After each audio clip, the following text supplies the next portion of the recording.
Hello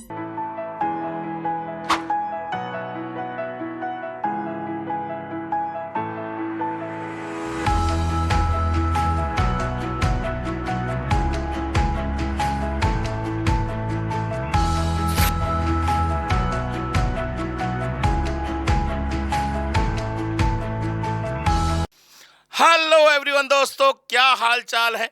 उम्मीद करता हूं आप सभी के हाल चाल बहुत बहुत बहुत ही लाजवाब और बहुत ही बेमिसाल होंगे।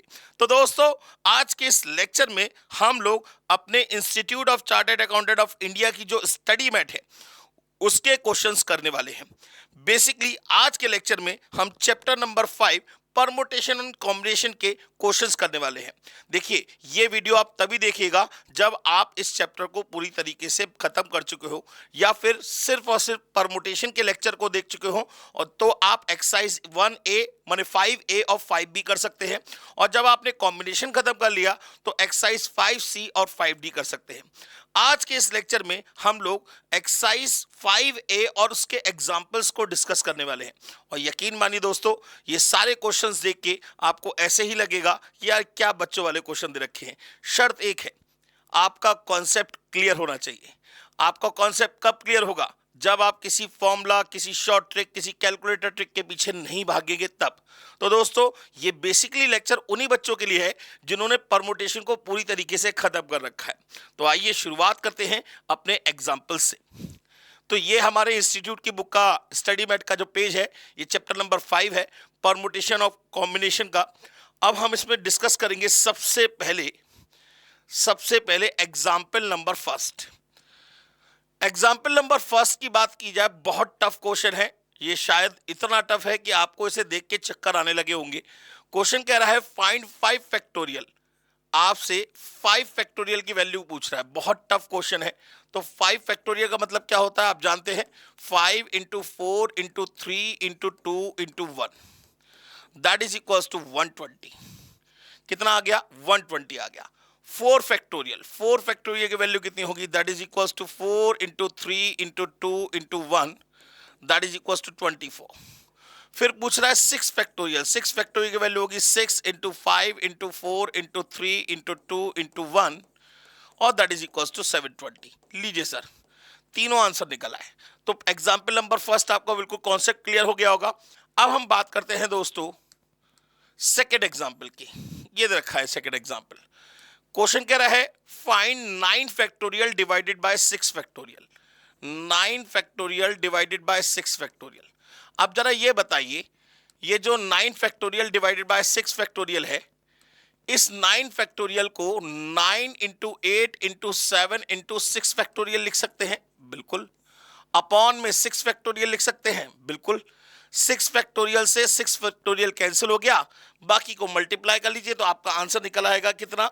मल्टीप्लाई करके देख लेते हैं। ये हो जाएगा 9 इंटू 8 इंटू 7 504। 504।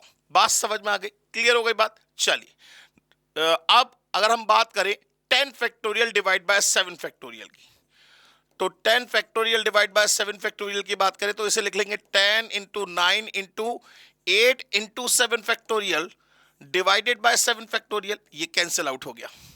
अब ये कितना आंसर आ जाएगा? ये आ जाएगा 720। ये कितना आंसर आ गया? 720। तो इलस्ट्रेशन नंबर 2, एग्जाम्पल नंबर 2 भी आपका क्लियर हो गया होगा। अब हम बात करते हैं दोस्तों एग्जाम्पल नंबर 3 की। अब हम बात करते हैं एग्जाम्पल नंबर 3 की। तो पहले मैं इसको थोड़ा सा रब कर देता हूं क्योंकि जगह है कम और क्वेश्चन है ज्यादा। एग्जाम्पल 1 और 2 हमारा क्लियर हो चुका है। अच्छा बच्चे, आप सिर्फ उन्हीं क्वेश्चंस के सॉल्यूशंस को देखिएगा जिसमें आपको दिक्कत हो, बाकी क्वेश्चन के सॉल्यूशन को देखने की कोई जरूरत नहीं है, ठीक है ना। तो अब हम बात करते हैं दोस्तों एग्जाम्पल नंबर 3 की। किसकी बात करेंगे? Example number 3। ये दे रखा है सर एग्जाम्पल नंबर 3। पहले पढ़ लीजिए 1/9 factorial plus 1/10 factorial equals to x/11 factorial दे रखा है, ठीक है ना। तो अब इसको सॉल्व करने की बात करते हैं। 1/9 factorial plus 1/10 factorial is equals to x/11 factorial. ये दे रखा है। तो ये कह रहा है बताइए x की वैल्यू क्या होगी। तो दोस्तों अब जरा बहुत ध्यान से देखिए, भाई यहां एलसीएम लेना है, तो एलसीएम कितना आना चाहिए भाई? एलसीएम 9 फैक्टोरियल और 10 फैक्टोरियल का एलसीएम क्या होगा? 10 फैक्टोरियल होगा, ठीक है ना। अगर आपको नहीं समझ में आ रहा तो बहुत ध्यान समझिए भाई। अगर मैं बात करूं 2/3 प्लस 5/3, तो एलसीएम 3 आएगा। तो मैं इन दोनों को बराबर कर लूं। अब इन दोनों को बराबर कैसे किया जाएगा? मैं एक काम करता हूं, 10 से ऊपर मल्टीप्लाई और 10 से नीचे मल्टीप्लाई कर दूं, तो नीचे वाला क्या बन जाएगा? 10 फैक्टोरियल बन जाएगा। नीचे वाला क्या बन जाएगा? 10 फैक्टोरियल बन जाएगा। माने अब एलसीएम कितना आ जाएगा? 10 फैक्टोरियल। अब एलसीएम कितना आ जाएगा? 10 फैक्टोरियल। और ऊपर कितना हो जाएगा? 10 plus 1 is equal to x upon 11 factorial लिख लेंगे, 11 इंटू 10 फैक्टोरियल। 11 फैक्टोरियल को लिख लेंगे 11 इंटू 10 फैक्टोरियल। तो ये 10 फैक्टोरियल से ये 10 फैक्टोरियल कैंसिल आउट हो गया और x की वैल्यू कितनी आ गई? 10 प्लस 1 कितना हुआ? 11 और इंटू 11 कितना आंसर आ गया? 121। 121। तो इसका आंसर कितना हो गया? 121। बात समझ में आ गई। तो यहां आप एलसीएम लेने, एलसीएम मत लीजिएगा, ऊपर नीचे बराबर करने के लिए 10 से इंटू कर दीजिए। तो नीचे बन गया 10 फैक्टोरियल, इधर भी हो गया 10 फैक्टोरियल। एलसीएम आ गया 10 फैक्टोरियल, ऊपर हो गया 10 प्लस 1 11 और उस 11 फैक्टोरियल को 11 इंटू 10 फैक्टोरियल लिख दिया। 10 फैक्टोरियल से 10 फैक्टोरियल कैंसिल हो गया, एक्स की वैल्यू कितनी आ गई? 121 आ गई। तरीका समझ में आ गया। चलिए अब हम बात करते हैं एग्जाम्पल नंबर 4 की। ये दे रखा है सर, कह रहा है कि n plus 1 factorial equals to 30 times of n minus 1 factorial. हालांकि आपका पेपर ऑब्जेक्टिव है, आपका पेपर कैसा है? ऑब्जेक्टिव है। तो आप चाहे तो put the value get the answer भी कर सकते थे, लेकिन अगर इसे सॉल्व करने की बात आए तो इसे कैसे सॉल्व करेंगे? यहां सॉल्व कर लेते हैं। एग्जाम्पल नंबर 4, क्या कह रहा है? एग्जाम्पल नंबर 4 कह रहा है कि sir n plus 1 factorial is equals to 30 times of n minus 1 factorial. n plus 1 factorial is equals to 30 times of n minus 1 factorial. अब n plus 1 factorial और n minus 1 factorial में से कौन सा फैक्टोरियल बड़ा है? n प्लस 1 फैक्टोरियल और n minus 1 factorial में से कौन सा फैक्टोरियल बड़ा है? सर n प्लस 1 फैक्टोरियल बड़ा है। तो हम इसको तोड़ सकते हैं, एक एक कम करके लिखते जाए। भाई लिखेंगे इसे n प्लस 1, फिर एक कम n, फिर एक कम n माइनस 1। अरे वाह, फैक्टोरियल लगा दे क्योंकि ये साफ दिख गया हमें, आगे n माइनस 1 फैक्टोरियल है, is equal to 30 times of n minus 1 factorial. ये कैंसिल आउट हो गया, ये कैंसिल आउट हो गया। अब आपको इसको क्वाड्रेटिक इक्वेशन बनाने की जरूरत नहीं है। जरा ध्यान से देखिए तो ये n प्लस 1 इंटू एन क्या है? ये क्या है? कॉन्जिक्यूटिव फैक्टर्स है। n प्लस 1 इंटू एन क्या है? कॉन्जिक्यूटिव फैक्टर्स है। तो इनको भी, इस 30 को भी हम क्या करें? कॉन्जिक्यूटिव फैक्टर्स में कन्वर्ट कर ले, माने इनके दो ऐसे मल्टीप्लिकेशन लाए जिनमें एक का गैप हो। तो क्या हो जाएगा? 6 5 जा 30 होता है। तो जरा कंपेयर करिए, कंपेयर करिए तो n प्लस 1 को किससे कंपेयर करेंगे? 6 से कंपेयर करेंगे। n प्लस 1 को किससे कंपेयर करेंगे? 6 से कंपेयर करेंगे। और n माइनस वो n को किससे कंपेयर करेंगे? 5 से कंपेयर करेंगे। तो जरा देखिए n प्लस 1 इक्वल्स टू 6, तो n की वैल्यू कितनी आ गई? 5। और यहां से भी n की वैल्यू कितनी आ रही है? 5। So the answer is n equals to 5। So the answer is n equals to 5। माने इसमें हमें क्वाड्रेटिक इक्वेशन बनाने की जरूरत नहीं पड़ी। भाई फिर दोबारा समझ लीजिए, n प्लस 1 फैक्टोरियल है, यहां n माइनस 1 फैक्टोरियल है, तो इन दोनों में से कौन बड़ा है? n प्लस 1 फैक्टोरियल बड़ा है। इसको तोड़ लिया। कैसे? जैसे 7 फैक्टोरियल है, उसको क्या लिख सकते हैं? 7 इंटू 6 इंटू 5 फैक्टोरियल। वैसे ही n प्लस 1 फैक्टोरियल को लिख सकते हैं n प्लस 1 फिर एक कम n, फिर एक कम n माइनस 1 फैक्टोरियल। यहां इसलिए छोड़ दिया क्योंकि आगे हमें n प्लस 1 फैक्टोरियल दिखाई दिया, ये कैंसिल आउट हो गया। अब n प्लस 1 इंटू एन बराबर 30, ये कॉन्जिक्यूटिव वे में, तो इसके भी कॉन्जिक्यूटिव फैक्टर कर लिए, कंपेयर करेंगे तो n की वैल्यू कितनी आ गई? 5 आ गई। क्वाड्रेटिक इक्वेशन बनाने की जरूरत ही नहीं है दोस्तों, क्वाड्रेटिक इक्वेशन बनाने की जरूरत ही नहीं है। समझ में आ गई बात? चलिए आगे बढ़ते हैं sir. Next sir example number 4 हो गया, और बढ़े आगे। एग्जाम्पल नंबर 1 दोबारा आ गया सर, कोई बात नहीं, आने दीजिए, हमें कौन सा फर्क पड़ता है। 5p3 10p2 और 11p5 बड़े टफ क्वेश्चन है सर। 5p3 माने 5 को p का मतलब पीछे 3 बार लिखना है, 5 इंटू 4 इंटू 3, मतलब हमें शर्म आ रही है क्वेश्चन सॉल्व करते हुए। 10p2 10 को p का मतलब पीछे 2 बार लिखना है, 10 इंटू 9। 11p5 11 को p का मतलब पीछे 5 बार, 11 10 9 8 7। ये लीजिए, बात समझ में आ गई। इसको सॉल्व कर लीजिएगा, आंसर निकला है, ये आ गया 60, ये आ गया 90 और ये आ गया 55,440। मल्टीप्लाई करके देख लीजिएगा, बात समझ में आ गई। नेक्स्ट एग्जाम्पल नंबर 2 की बात करते हैं। नेक्स्ट एग्जाम्पल नंबर 2 क्या कह रहा है? हाउ मेनी 3 लेटर वर्ड, आपको कितने लेटर का वर्ड बनाना है? 3 लेटर का, सारे लेटर यूज नहीं करने, 3 ही लेटर का वर्ड बनाना है। How many 3 letter words can be form by using the letter of the word square. तो SQUARE, ये कितने लेटर अवेलेबल है हमारे पास? 6 में से 3 लेटर का वर्ड बनाना है, माने 3 प्लेसेस होंगे हमारे पास। तो पहले प्लेस के लिए कितनी चॉइसेस अवेलेबल हैं? पहले प्लेस के लिए कितनी चॉइसेस अवेलेबल हैं? सर 6, किसी एक को फिक्स कर दीजिए। नेक्स्ट के लिए 5 और नेक्स्ट के लिए 4। आंसर कितना आ जाएगा? 120। तो इसके पहले पार्ट का तो आंसर कितना आएगा? 120। अब आ जाए हेक्सागन पे, HEXAGON। कितने लेटर का वर्ड बनाना है? 3 लेटर का वर्ड बनाना है।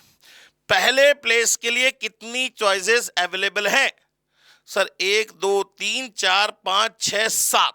पहले प्लेस के लिए हमारे पास 7 चॉइसेस अवेलेबल हैं, किसी एक को फिक्स कर दीजिए। नेक्स्ट के लिए 6, नेक्स्ट के लिए 5। तो आंसर कितना आ गया? 210। कितने वर्ड बनाए जा सकते हैं यहाँ पे? 120। और यहां कितने वर्ड बनेंगे? 210। बात समझ में आ गई सर? क्लियर हो गई बात? चलिए अब हम बात करते हैं दोस्तों नेक्स्ट क्वेश्चन की। एग्जाम्पल नंबर 3, जरा ध्यान से पढ़िएगा क्या कह रहा है। एग्जाम्पल नंबर 3 कह रहा है, थोड़ा सा बड़ा कर देता हूं उसको जी। एग्जाम्पल नंबर 3 क्या कह रहा है? कह रहा है in how many different ways can 5 persons stand in a line for a group photograph. 5 person है, खड़े होने के तरीके पूछ रहा है भाई। 5 पर्सन को एक लाइन में खड़े करने के तरीके कितने होंगे? 5 फैक्टोरियल, क्योंकि हमारे पास 5 प्लेसेस होंगे और 5 पर्सन है, ABCDE। तो पहले प्लेस के लिए कितनी चॉइस? 5, दूसरे के लिए 4 3 2 और 1। आंसर कितना आ गया? 120। आंसर कितना आ गया? 120। बात समझ में आ गई? तो कोई भी फॉर्मूला, कोई भी शॉर्ट ट्रिक लगाने की जरूरत ही नहीं है दोस्तों। चलिए अब नेक्स्ट एग्जाम्पल की बात करते हैं। Example number 4। हाँ जी सर, एग्जाम्पल नंबर 4 कह रहा है first second and third prizes are to be awarded at an engineering fair in which 13 exhibit has been entered. माने 13 बच्चे हैं, उसमें फर्स्ट सेकेंड और थर्ड प्राइज को डिस्ट्रीब्यूट करना है। In how many different ways can the prize be awarded. तो पहले प्राइज के लिए कितनी चॉइसेस? भाई हमारे पास फर्स्ट सेकेंड और थर्ड प्राइज अवेलेबल है और कितने स्टूडेंट्स हैं? 13 स्टूडेंट्स अवेलेबल हैं। तो जरा बताइए पहले प्राइज के लिए कितनी चॉइस? 13, दूसरे के लिए 12 और तीसरे के लिए 11। तो टोटल नंबर ऑफ चॉइसेस कितनी हो जाएंगी? 13 into 12 into 11, 13 into 12 into 11। Answer 1716। Answer 1716। Clear हो गई बात? समझ में आ गई बात? चलिए नेक्स्ट एग्जाम्पल नंबर 5 कह रहा है कि sir in how many different ways can 3 student be associated with 4 chartered accountant assuming that each chartered accountant can take at most 1 student. अच्छा, एटमोस्ट 1 माने कम से कम एक बच्चे को तो ले ही सकता है। अब मतलब क्या हुआ इस क्वेश्चन का? मतलब समझिए, 3 आर्टिकलशिप है। जैसे आप सीए फाउंडेशन की जर्नी को कंप्लीट करेंगे, जैसे ही फाउंडेशन की जर्नी को कंप्लीट करेंगे इंटर के एग्जाम आ जाएंगे। जैसे ही आप इंटर का कोई एक ग्रुप निकाल लेते हैं तो उसके बाद आपको किसी सीए के अंडर में आर्टिकलशिप करनी पड़ती है। मान लीजिए आप 3 बच्चे किसी सीए के सामने गए और वहां पे 4 चार्टर्ड अकाउंटेंट बैठे हुए थे। सीए अनुराग, सीए राघव, सीए मयंक और सीए अनुज। ये 4 सीए सामने बैठे हुए थे। 3 बच्चे यहां पे खड़े हुए थे। ये तीनों के तीनों आर्टिकलशिप करने आए थे। ये तीनों के तीनों आर्टिकलशिप करने आए थे। नाम दे देता हूं उनको ए, बी और सी। तो अब ये कह रहा है in how many veg, different ways can 3 student be associated with 4 chartered accountant. 4 chartered accountant है, 3 स्टूडेंट्स हैं। तो ये कह रहा है 3 स्टूडेंट 4 चार्टर्ड अकाउंटेंट से कैसे एसोसिएट हो सकते हैं। तो पहले वाले बंदे के लिए कितने ऑप्शन? 4 सीए के ऑप्शन। पहले पर्सन के पास कितने ऑप्शन? 4 के, दूसरे के पास 3 के और तीसरे के पास 2 के, क्योंकि रिपीटेशन इज नॉट अलाउड। तो आंसर कितना आ गया? 24 वेज। माने एक सीए के पास मैक्सिमम एक ही स्टूडेंट जा सकता है, एक से ज्यादा स्टूडेंट नहीं जा सकते। अगर ए अनुराग के पास चला गया तो बी के लिए अनुराग वाली चॉइस खत्म हो गई, ठीक है ना। बी अगर राघव के पास चला गया तो ए और बी बन, अनुराग और राघव दोनों की चॉइस खत्म हो गई। सी के पास सिर्फ 2 चॉइस बचेगी। बात समझ में आ गई या नहीं आई? तो कितने वेज होंगे? 24। ये लीजिए 24 आंसर। बात समझ में आ गई? चलिए नेक्स्ट एग्जाम्पल की बात करते हैं। Example number 6। तो इसको रब कर देते हैं।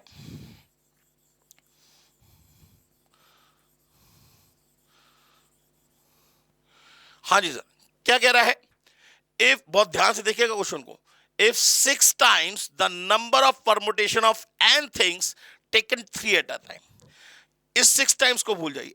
The number of permutation of n things taken 3 eight a time का मतलब क्या हुआ? n में से 3 चीजों को क्या करना है? अरेंज करना है। n में से 3 चीजों को क्या करना है? अरेंज करना है। और इसका क्या है? 6 टाइम्स। इसका क्या है? 6 टाइम्स। अब पढ़िए जरा, इसको क्या पढ़ेंगे? 6 times the number of permutation from n things to 3 things. माने n में से 3 को क्या करना है? अरेंज करना है। इज इक्वल्स टू 7 टाइम्स, माने 7 into the number of permutation of n minus 1 things taken 3 eight a time, माने n minus 1 p3। n minus 1 p3। बात समझ में आ गई? ये क्वेश्चन लैंग्वेज के फॉर्म में दे रखा है, घबराने की जरूरत नहीं है। ये क्वेश्चन सिर्फ और सिर्फ लैंग्वेज की फॉर्म में दे रखा है, कंफ्यूज करने के पर्पज से दे रखा है। अब हम इसे सॉल्व करना है। 6 ऐसे ही, n को p का मतलब पीछे 3 बार, n minus 1, n minus 2। n को p का मतलब पीछे 3 बार, n minus 1, n minus 2 is equal to 7 times. n minus 1 को p का मतलब पीछे 3 बार, तो n माइनस 1 फिर एक कम करेंगे तो क्या आएगा? n माइनस 2 फिर एक कम करेंगे तो क्या आएगा? n minus 3। बात समझ में आ गई? अब जरा देखिए ध्यान से देखिए, तो ये कैंसिल आउट हो गए। n माइनस 1 कैंसिल आउट हो गया, n माइनस 2 कैंसिल आउट हो गया। माने हमारे पास बचा 6n और इधर बचेगा 7n माइनस 21। 7n माइनस 21, तो n की वैल्यू कितनी आ गई? 21। n की वैल्यू कितनी आ गई? 21। बात समझ में आ गई? यहां तक क्लियर हो गया? क्वेश्चन करने का तरीका समझ में आ रहा है? 1, 2, 3 स्टेप में आंसर चाहिए। 3 से ऊपर स्टेप में आंसर आपका किसी भी हालत में नहीं आना चाहिए। चलिए अगले एग्जाम्पल की बात करते हैं। Example number 7। ये बड़ा अच्छा क्वेश्चन है। इस क्वेश्चन को ना मैं यहां नहीं कराऊंगा, नहीं ये तो क्वेश्चन हो जाएगा। हाँ नहीं, ये क्वेश्चन मैं यहां नहीं कराऊंगा, इसको मैं स्पेशल क्वेश्चन में कराऊंगा। इसके बारे में हम बाद में करेंगे, ठीक है ना। चलिए आगे नेक्स्ट क्वेश्चन, एग्जाम्पल नंबर 8 की बात करते हैं। फाइंड n इफ np3 बराबर 60। np3 बराबर 60 माने या तो आप एक काम करिए भाई, आपका पेपर ऑब्जेक्टिव है, put the value get the answer से भी आंसर निकाल सकते थे, या ऐसे सॉल्व कर लीजिए। n को p का मतलब पीछे 3 बार, n माइनस 1, n माइनस 2। अच्छा 6, जरा ध्यान से देखिए, ये कहलाते हैं कॉन्जिक्यूटिव फैक्टर्स, एक के बाद एक, लेकिन एक एक का डिफरेंस, ठीक है ना। तो क्या 60 के कॉन्जिक्यूटिव फैक्टर बन सकते हैं? बिल्कुल बन सकते हैं। 5 4 3, जरा चेक करिए, 5 4 जा 20, 3 जा 60। तो जरा कंपेयर करिए दोस्तों, तो n की वैल्यू किसके बराबर होगी? 5 के बराबर। n की वैल्यू किसके बराबर होगी? 5 के बराबर। और n माइनस 1 की वैल्यू किसके बराबर होगी? 4 के बराबर। तब भी n की वैल्यू कितनी आएगी? तब भी अगर देखिए ना, अगर मैं इसे कंपेयर करूं तो n की वैल्यू 5, अगर मैं इसे कंपेयर करूं तो n minus 1 is equal to 4, तो n इज इक्वल टू तब भी 5। अगर मैं इसे कंपेयर करूं तो n minus 2 is equal to 3, तब भी n इज इक्वल टू 5। माने तीनों केस में n की वैल्यू कितनी आ रही है? 5। तो आंसर क्या होगा? n की वैल्यू कितनी आएगी? 5 आएगी। n की वैल्यू कितनी आएगी? 5 आएगी। बात समझ में आ गई? चलिए आगे बढ़ते हैं दोस्तों। Next question, example number 9। ये भी एक स्पेशल क्वेश्चन है, इसके बारे में भी हम बाद में बात करेंगे, ठीक है ना। चलिए एग्जाम्पल नंबर 10 की बात करते हैं। एग्जाम्पल नंबर 10 की बात करते हैं। प्रूफ करना है, प्रूफ वाले क्वेश्चन आते नहीं, लेकिन फिर भी अगर ये क्वेश्चन कहता है n plus 1 factorial minus n factorial, n plus 1 factorial minus n factorial, जरा ध्यान से देखिए इन दोनों में से कौन बड़ा है? n प्लस 1 फैक्टोरियल बड़ा है, तो इसको हम तोड़ सकते हैं। n प्लस 1 फिर एक कम n फैक्टोरियल में तोड़ सकते हैं, माइनस n फैक्टोरियल का n फैक्टोरियल। इन दोनों में से क्या कॉमन आ रहा है? इन दोनों में से क्या कॉमन आ रहा है? सर n प्लस 1 कॉमन वो n फैक्टोरियल कॉमन आ रहा है। इन दोनों में से क्या कॉमन आ रहा है? सर n फैक्टोरियल कॉमन आ रहा है। जरा ध्यान से देखिए ना, इन दोनों में से क्या कॉमन आ रहा है? n फैक्टोरियल कॉमन आ रहा है। बात समझ में आ गई? तो n फैक्टोरियल हमने कॉमन ले लिया, हमारे पास क्या बचेगा? n प्लस 1 बचेगा, माइनस यहां कुछ नहीं है तो 1 तो लिखेंगे भाई, इसके इंटू में 1 लिख सकते हैं, ठीक है ना। तो 1 से 1 कैंसिल, आंसर क्या आ गया? n into n factorial.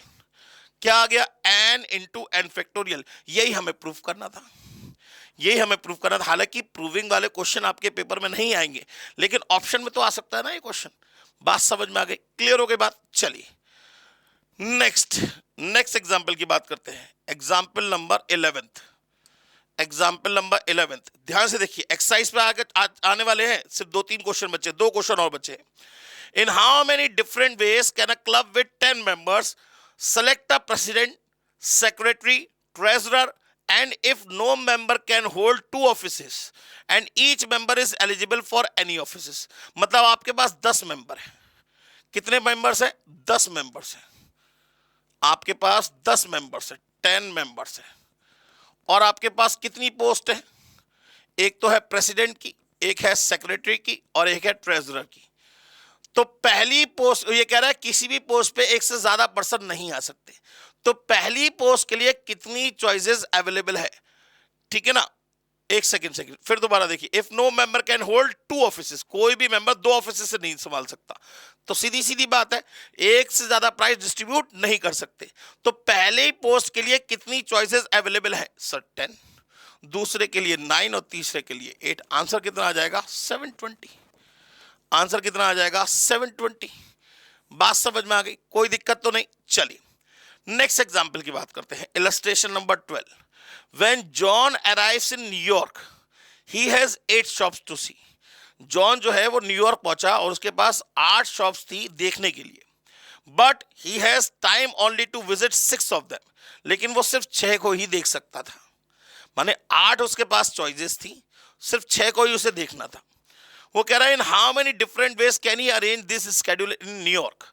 तो बताइए क्या कितने तरीकों से अरेंज कर सकता है? भाई 8 चॉइसेस हैं, shop 1, shop 2, shop 3, shop 4, shop 5 up to so on to shop 8 तक है। अब विजिट कितनी करनी है इसे? 6। विजिट कितनी करनी है इसे? 6। तो पहली विजिट के लिए कितनी चॉइसेस? पहली विजिट के लिए इसके पास कितनी चॉइसेस? 8। दूसरे के लिए 7, 6, 5, 4, 3। आंसर कितना आ जाएगा? 8 into 7 into 6 into 5 into 4 into 3, तो that is equals to 20,160 ways. 20,160 ways. समझ में आ गई बात? Next illustration number 13। Example number 13, जरा ध्यान दीजिए। एग्जाम्पल नंबर 13 क्या कह रहा है आपसे? इसको रब कर देता हूं मैं।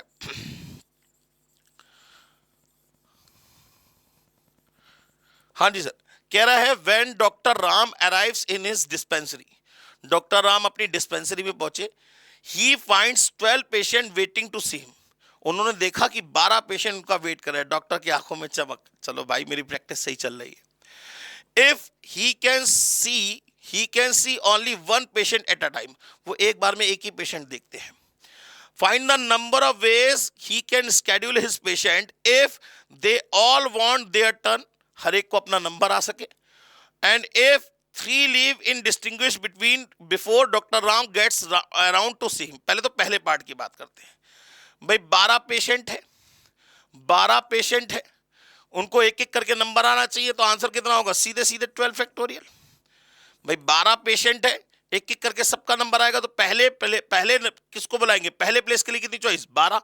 दूसरे नंबर पे 11, तीसरे नंबर पे 10, 9, 8, 7, 6, 5, 4, 3, 2, 1। बात समझ में आ गई? तो पहले पार्ट का तो आंसर आ गया 12 फैक्टोरियल। दूसरा कह रहा है कि if 3 leave in disgust before doctor Ram gets around to see them, माने जब तक उनका नंबर आता वो 3 पेशेंट छोड़ के चले गए। जब तक उनका नंबर आता तब तक 3 पेशेंट छोड़ के चले गए। तो अब कितने भाई, कितने रह गए आपके पास? 9 रह गए। पर्सन कितने रह गए? 9। पेशेंट कितने रह गए? 9। तो आंसर कितना आएगा? 9 फैक्टोरियल। तो आंसर कितना आएगा? 9 फैक्टोरियल। बात समझ में आ गई या नहीं? भाई 3 छोड़ के चले गए तो उनकी विजिट नहीं हो पाएगी। बात समझ में आ गई? लीजिए सर, सारे के सारे एग्जाम्पल्स का लिए सिर्फ 2 एग्जाम्पल्स को छोड़कर, ठीक है ना? बात समझ में आ गई? अब हम बात करते हैं दोस्तों एक्सरसाइज के बारे में। अब हम बात करते हैं दोस्तों एक्सरसाइज। एक्सरसाइज इतनी टफ है ना, मतलब आपको डर लगने लगेगा, पसीने छूटेंगे आपके। सारे क्वेश्चन वर्बली होंगे आपके। सबसे पहला क्वेश्चन देखिए कितना टफ है। 4p3 इज इवेल्युएटेड, माने 4 को p का मतलब पीछे 3 बार, 4 इंटू 3 इंटू 2, आंसर कितना आएगा? 24। आंसर कितना आएगा? 24। नेक्स्ट 4p4, 4p4 का मतलब तो वैसे भी 4 फैक्टोरियल हो गया, तो आंसर कितना आएगा? 24। 7 फैक्टोरियल की वैल्यू 5040, मल्टीप्लाई कर लीजिए। 7 into 6 into 5 into 4 into 3 into 2 into 1, तो ये कितना आएगा? 5040। 0 फैक्टोरियल की वैल्यू कितनी होती है? 1। 0 फैक्टोरियल की वैल्यू कितनी होती है? 1। नेक्स्ट एनपीआर हमेशा क्या आता है? एक पॉजिटिव इंटीजर, ये कभी नेगेटिव नहीं हो सकता, इसकी वैल्यू कभी फ्रैक्शन में नहीं आ सकती। नेक्स्ट एनपीआर में अगर हम बात करें तो n is always greater than equals to r, n की वैल्यू हमेशा r से बड़ी होगी या मैक्सिमम बराबर हो सकती है। नेक्स्ट एनपीआर में कितने फैक्टर्स होते हैं? हमेशा r फैक्टर्स होते हैं। In NPR there are r factors. NPR में कितने फैक्टर्स होते हैं? हमेशा r फैक्टर्स होते हैं। नेक्स्ट एनपीआर का फॉर्मूला क्या होगा? n factorial divide bye n minus 1 n minus r factorial. Next question number 9, जहां से देखिए np4, np4 का मतलब क्या हुआ? n को p का मतलब पीछे 4 बार, n माइनस 1 n माइनस 2 और n minus 3 is equals to 12 times. 12 times n को p का मतलब पीछे 2 बार n, फिर n माइनस 1, n से n कैंसिल, n माइनस 1 से n माइनस 1 कैंसिल। जरा ध्यान दीजिए, जरा ध्यान दीजिए, तो ये आपके कॉन्जुगेटिव फैक्टर्स हैं, ये आपके कॉन्जुगेटिव फैक्टर्स हैं, दोनों मल्टीप्लाई में है और एक का डिफरेंस है। तो हम क्या करेंगे? इसको भी कॉन्जुगेटिव फैक्टर में कन्वर्ट कर लेंगे। कैसे? 4 इंटू 3 में। हम इसे सॉल्व नहीं करेंगे, हम इसकी क्वाड्रेटिक इक्वेशन नहीं बनाएंगे, हम इसे क्या करेंगे? डायरेक्टली क्या कर लेंगे? देख लेंगे भाई, सीधे सीधे इसे भी कॉन्जुगेटिव फैक्टर में कन्वर्ट कर लिया। तो जरा कंपेयर करिए, n माइनस 2 की वैल्यू किसके बराबर होगी? 4 के बराबर। तो n की वैल्यू कितनी आ गई? 6। अच्छा जरा कंपेयर करिए, तो n माइनस 3 की वैल्यू किसके बराबर? 3 के बराबर। तब भी n की वैल्यू कितनी आएगी? 6। माने दोनों कंडीशन में n की वैल्यू कितनी आ रही है? 6। तो आंसर कितना होगा? 6। तो आंसर कितना होगा? 6। बात समझ में आ गई? चलिए next question number 10। Next question number 10, थोड़ा सा इसमें जगह छोड़ देते हैं। बस क्या कह रहा है? np3, np3 का मतलब क्या हुआ? n को p का मतलब पीछे 3 बार, n n minus 1 n-2 upon, ratio का मतलब अपॉन np2, n को p का मतलब पीछे 2 बार, n-1 बराबर कितना दे रखा है आपको 3/1, बराबर कितना दे रखा है आपको 3/1। भाई np3 का मतलब क्या हुआ, n को p का मतलब पीछे 3 बार, n-1 n-2, np2 का मतलब क्या हुआ, n को p का मतलब p का मतलब पीछे 2 बार, तो n-1। ये जरा ध्यान से देखिए, कैंसिल आउट हो गए, तो n-2 बराबर 3, तो n की वैल्यू कितनी हो जाएगी 5। भाई अपॉन में 1 लिखे या ना लिखे कोई बड़ा बात ही की है, तो n-2 बराबर 3, तो n की वैल्यू कितनी हो जाएगी 5, n की वैल्यू कितनी हो जाएगी 5। बात समझ में आ गई, क्लियर हो गई बात। चलिए बात करते हैं नेक्स्ट क्वेश्चन, क्वेश्चन नंबर 11 की बात करते हैं, नेक्स्ट क्वेश्चन, क्वेश्चन नंबर 11 की। ये बड़ा अच्छा क्वेश्चन है। अब आपको लग रहा होगा कि हम इस क्वेश्चन को सॉल्व करें, हम नहीं सॉल्व करेंगे, हम तो put the value get the answer करेंगे। क्यों? क्योंकि हमें m और n दोनों की वैल्यू दे रखी है, तो जो दोनों कंडीशन को हमारी सेटिस्फाई करेगा वही हमारा आंसर होगा। भाई पहली कंडीशन क्या है, m plus n P two, जरा ध्यान दीजिए, m plus n P two बराबर 56 और m minus n P two बराबर 30। m plus n P two, जरा ध्यान दीजिए, यहां लिख लेता हूं। पहली कंडीशन है m plus n P two बराबर 56 और m minus n P two बराबर 30।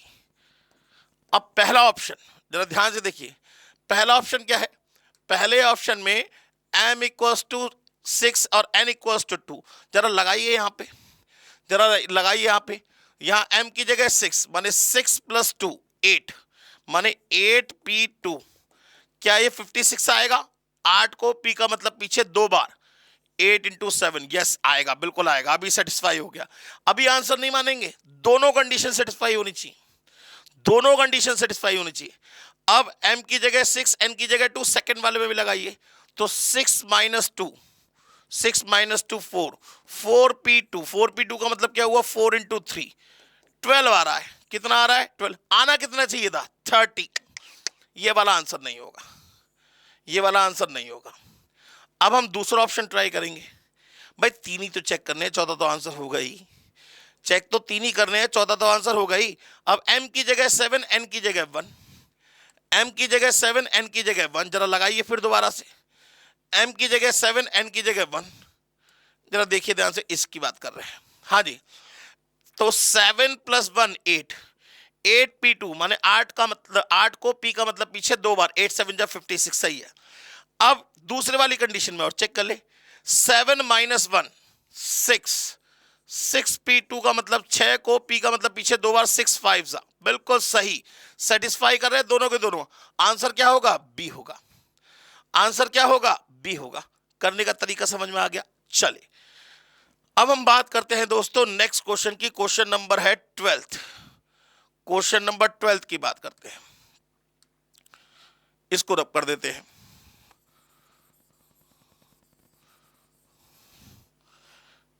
क्वेश्चन नंबर 12 कह रहा है 5pr इक्वल्स टू 60। एक तरीका तो ये कि put the value get the answer, r की वैल्यू तो पूछ रहा है आपसे, आर की वैल्यू पुट करके देख लीजिए। भाई 5pr इज इक्वल्स टू 30 दे रखा है, सॉरी 60 दे रखा है। 5pr इज इक्वल्स टू कितना रखा है 60 दे रखा है। पहला ऑप्शन, आर की वैल्यू कितनी लगाए 3, तो क्या 5p3 60 आएगा? तो इसका मतलब हो गया 5 इंटू 4 इंटू 3, यस आएगा, बिल्कुल आएगा। तो आंसर क्या होगा 3 होगा, आंसर क्या होगा 3 होगा। इसमें put the value get the answer करिए, क्यों मेहनत कर रहे हैं फालतू में आप। नेक्स्ट 13 में भी जैसे m और n वाला करा था, अभी हमने mn वाला करा था, बिल्कुल सेम वे में होगा। आइए देखते हैं, आइए देखते हैं 13 वाले को। 13 वाला क्या कह रहा है, n1 plus n2, n1 plus n2 p2 is equals to 132 और n1 minus n2 p2 is equals to 30। अब पहला ऑप्शन, सर पहला ऑप्शन n1 की वैल्यू भी 6 और n2 की वैल्यू भी 6। यहां तो 0 हो जाएगा, तो ये तो वैसे ही खत्म कर दें भाई, क्योंकि पहले ऑप्शन में तो हम चेक कर लेंगे, कोई दिक्कत नहीं। लेकिन 6 माइनस 6 0 p2 तो वैसे भी नहीं हो सकता, तो पहले ऑप्शन को तो खत्म कर दे यहीं पे, कह दे भैया ये तो हो नहीं सकता। 10 और 2, तो 10 और 2 12, 12 p2 माने 12 इंटू 11, 12 इंटू 11 बिल्कुल सही आ रहा है 132, बिल्कुल सही आ रहा है 132। दूसरा ऑप्शन चेक करिए, 12 माइनस वो n की वैल्यू कितनी है 10, 10 minus 2, 10 minus 2 8p2, 8p2, 8p2 कितना आएगा 8 इंटू 7 56 आना चाहिए। आ कितना आ रहा है 30 आ रहा है, ये भी नहीं होगा। बस ये और चेक करना है, एक बार ये पता लग जाए फिर नहीं तो चौथा आंसर नन ऑफ दीज होगा ही होगा, ठीक है ना। तो अब अगर हम बात करें तो 9 और 3 12, 12 p2 तो 132 सेटिस्फाई कर गया, ठीक है ना, ये 132 सेटिस्फाई कर गया। नेक्स्ट 9 माइनस 3, भाई 9 माइनस 3 तभी तो करेंगे, 9 माइनस 3 कितना हो गया 6p2 माने 6 इंटू 5 कितना आएगा 30 आएगा, बिल्कुल सेटिस्फाई कर गया। तो आंसर क्या होगा सी होगा, आंसर क्या होगा सी होगा। बात समझ में आ गई। इसके बाद के जितने भी क्वेश्चन है ना वो सारे के सारे क्वेश्चन आपके लिए बच्चों वाले क्वेश्चन है। इसके बाद के जितने भी क्वेश्चन है वो सारे के सारे क्वेश्चन आपके लिए बच्चों वाले क्वेश्चन है। लीजिए दोस्तों दोबारा से शुरुआत करते हैं। आप सोच रहे होंगे सर एकदम ड्रेस चेंज हो गई। हाँ, कभी कभी ऐसा होता है कि क्लास एक होने के बाद दूसरी क्लास के लिए हम ड्रेस चेंज कर लेते हैं ताकि आपको कुछ नया सा फील हो सके। तो चलिए दोस्तों अब अपने नेक्स्ट क्वेश्चन की शुरुआत करते हैं। क्वेश्चन कह रहा है the number of ways the letter of the word computer can be rearrange, लिखा हुआ रीअरेंज माने दोबारा से अरेंज करना है। तो पहले तो कंप्यूटर भाई रीअरेंजमेंट की बात करें तो रीअरेंजमेंट में हमेशा क्या करते हैं टोटल वर्ड्स में से -1 कर देते हैं। तो कंप्यूटर के लेटर का यूज करके माने कंप्यूटर जो वर्ड है उसमें कितने जितने भी लेटर्स हैं उनका यूज करके कितने वर्ड्स बनाए जा सकते हैं। भाई कितने लेटर्स हैं 1 2 3 4 5 6 7 8 लेटर हैं। तो इससे कितने वर्ड बनाए जा सकते हैं सर 8 फैक्टोरियल। -1 कर दीजिए क्योंकि रीअरेंजमेंट की बात है। तो 8 फैक्टोरियल की वैल्यू कितनी होती है 40,320। मल्टीप्लाई करके देखिएगा 8 into 7 into 6 into 5 into 4 into 3 into 2 into 1 करेंगे तो आएगा 40,320 में से एक कम कर देंगे तो आंसर कितना आएगा 40,319। बात समझ में आ गई। नेक्स्ट क्वेश्चन की बात करते हैं। Question number 15 the number of arrangement of the letter in the word failure so that vowels are always coming together। vowels हमेशा साथ साथ रहने चाहिए, vowels हमेशा साथ साथ रहने चाहिए। तो जरा ध्यान दीजिए फेलियर की बात करें तो FAILURE फेलियर, ये जो वर्ड फेलियर है इसमें वॉवल्स कौन कौन से हैं AIUE, बाकी रह गए FLR, ये कॉन्सोनेंट माने इधर हो गए वॉवल्स उधर हो गए कॉन्सोनेंट। अब ये कह रहा है वॉवल्स ऑलवेज कम टुगेदर, तो हम क्या करेंगे इन चारों वॉवल को एक मान लेंगे, इन चारों को 4 लेटर ना मान के एक लेटर मान लेंगे। एक ये और उधर कितने बचे 3, 3 और 1 4, 4 को अरेंज करने के तरीके कितने होंगे 4 फैक्टोरियल। भाई एक ये और 3 ये 4, 4 को अरेंज करने के तरीके कितने हुए 4 फैक्टोरियल, और ये चारों आपस में भी अरेंज हो सकते हैं इनटू में 4 फैक्टोरियल। 4 फैक्टोरियल का मतलब हुआ 24 और 4 फैक्टोरियल का मतलब हुआ 24। तो 24 इंटू 24 करेंगे तो आंसर कितना आएगा 576। कितना आंसर आएगा 576। चलिए दोस्तों अब हम बात करते हैं नेक्स्ट क्वेश्चन की। Question number 16। क्वेश्चन नंबर 16 क्या कह रहा है आपसे, वो कह रहा है 10 examinations paper are arrange in such a way so that the best and the worst never come together. किसी भी काम को ना करने की कंडीशन निकालनी हो दोस्तों तो क्या करते हैं टोटल में से करने की कंडीशन को माइनस करते हैं। मतलब अगर हमारे पास मान लीजिए अगर हमारे पास 10 पेपर्स हैं, कितने पेपर्स हैं 10 पेपर्स हैं, P1 P2 P3 P4 P5 P6 P7 P8 P9 और P10, ये 10 पेपर हैं। अब ये कह रहा है इनको अरेंज किया गया सो that the best and worst, तो इसमें से कोई एक बेस्ट होगा, इसमें से कोई एक बेस्ट होगा। मान लीजिए मैंने P3 को बेस्ट मान लिया, ये बेस्ट पेपर है, और कोई एक वर्स्ट होगा। मान लीजिए P10 को मैंने वर्स्ट मान लिया, ये वर्स्ट है। ये कह रहा है ये दोनों कभी साथ साथ नहीं आने चाहिए, ये दोनों कभी साथ साथ नहीं आने चाहिए। तो किसी भी काम को ना करने की कंडीशन निकालनी हो दोस्तों, तो क्या किया जाता है? टोटल में से करने की कंडीशन को माइनस किया जाता है। तो पहले तो ये बताइए, ये जो 10 पेपर हैं, इनको अरेंज करने के तरीके कितने होंगे? 10 फैक्टोरियल। ये 10 पेपर हैं, इनको अरेंज करने के तरीके कितने होंगे? 10 फैक्टोरियल माइनस। अब ये बेस्ट और वर्स्ट साथ साथ आए, माने इन दोनों को हमने एक मान लिया, बाकी हमारे पास कितने बचे? बाकी हमारे पास कितने बचे? 8। भाई दो को हमने एक मान लिया, बाकी इधर बचे 8। 8 ये और एक ये कितने हो गए? 9। 9 को अरेंज करने के तरीके 9 फैक्टोरियल। 9 फैक्टोरियल, और ये दोनों आपस में अरेंज हो सकते हैं इनटू में 2 फैक्टोरियल, इनटू में 2 फैक्टोरियल। अब एक तरीका तो ये कि आप इसे सॉल्व कर ले, और दूसरा तरीका यहां से देखिए फैक्टोरियल कॉमन लिया जा सकता है। कैसे? भाई इसको लिख लेंगे 10 into 9 factorial minus 9 factorial into 2 factorial का मतलब 2 ही होगा। तो कॉमन क्या आया? इनमें कॉमन क्या आया? 9 फैक्टोरियल कॉमन आ गया। इनमें कॉमन क्या आया? 9 फैक्टोरियल कॉमन आ गया, कॉमन ले लिया। क्या बचेगा? क्या बचेगा? 10 minus 2 that is equal to 8। तो आंसर कितना हो गया? 8 इंटू 9 फैक्टोरियल। 8 इंटू 9 फैक्टोरियल माने सी इज द करेक्ट आंसर। बात समझ में आ गई? चलिए अब हम बात करते हैं नेक्स्ट क्वेश्चन की। बिल्कुल सेम वे में 17th वाला है, बिल्कुल सेम वे में 17th वाला है। क्वेश्चन कह रहा है, क्वेश्चन कह रहा है, सर इसको रब कर देते हैं। क्वेश्चन कह रहा है if there are n articles, if there are n articles are arranged in such a way so that two particular article never come together। फिर वही, किसी भी काम को ना करने की कंडीशन निकालनी हो तो हमेशा टोटल में से करने की कंडीशन को माइनस करते हैं। किसी भी काम को ना करने की कंडीशन निकालनी हो तो हमेशा टोटल में से करने की कंडीशन को माइनस करते हैं। भाई आपके पास टोटल कितने हैं? सर टोटल हमारे पास है n आर्टिकल्स, तो n आर्टिकल्स को अरेंज करने के तरीके कितने होंगे? n factorial minus. अब वो कह रहा है two particular article never come together, तो नेवर की बात खत्म कर देते हैं, कम टुगेदर की बात करेंगे। Two particular article come together, तो हम दो को एक मान लेंगे। बाकी कितने बचे? भाई n है, n में से हमने दो को तो एक मान लिया, बाकी इधर कितने बचे? n minus 2। तो n माइनस 2 ये और एक ये तो कितना हो जाएगा? n minus 1 factorial. और ये दोनों आपस में भी अरेंज हो सकते हैं इनटू में 2 फैक्टोरियल। बात समझ में आ गई? भाई किसी भी काम को ना करने की कंडीशन निकालनी हो तो टोटल में से करने की कंडीशन को माइनस करते हैं। n आर्टिकल्स को अरेंज करने के टोटल वेज कितने होंगे? n factorial. अब वो कह रहा है two particular item never come together, तो माइनस कर रहे हैं तो कम टुगेदर की कंडीशन की बात करेंगे। तो हमने दो को एक मान लिया, बाकी इधर कितने बचे? n minus 2। n माइनस 2 ये एक ये कितना हो गया?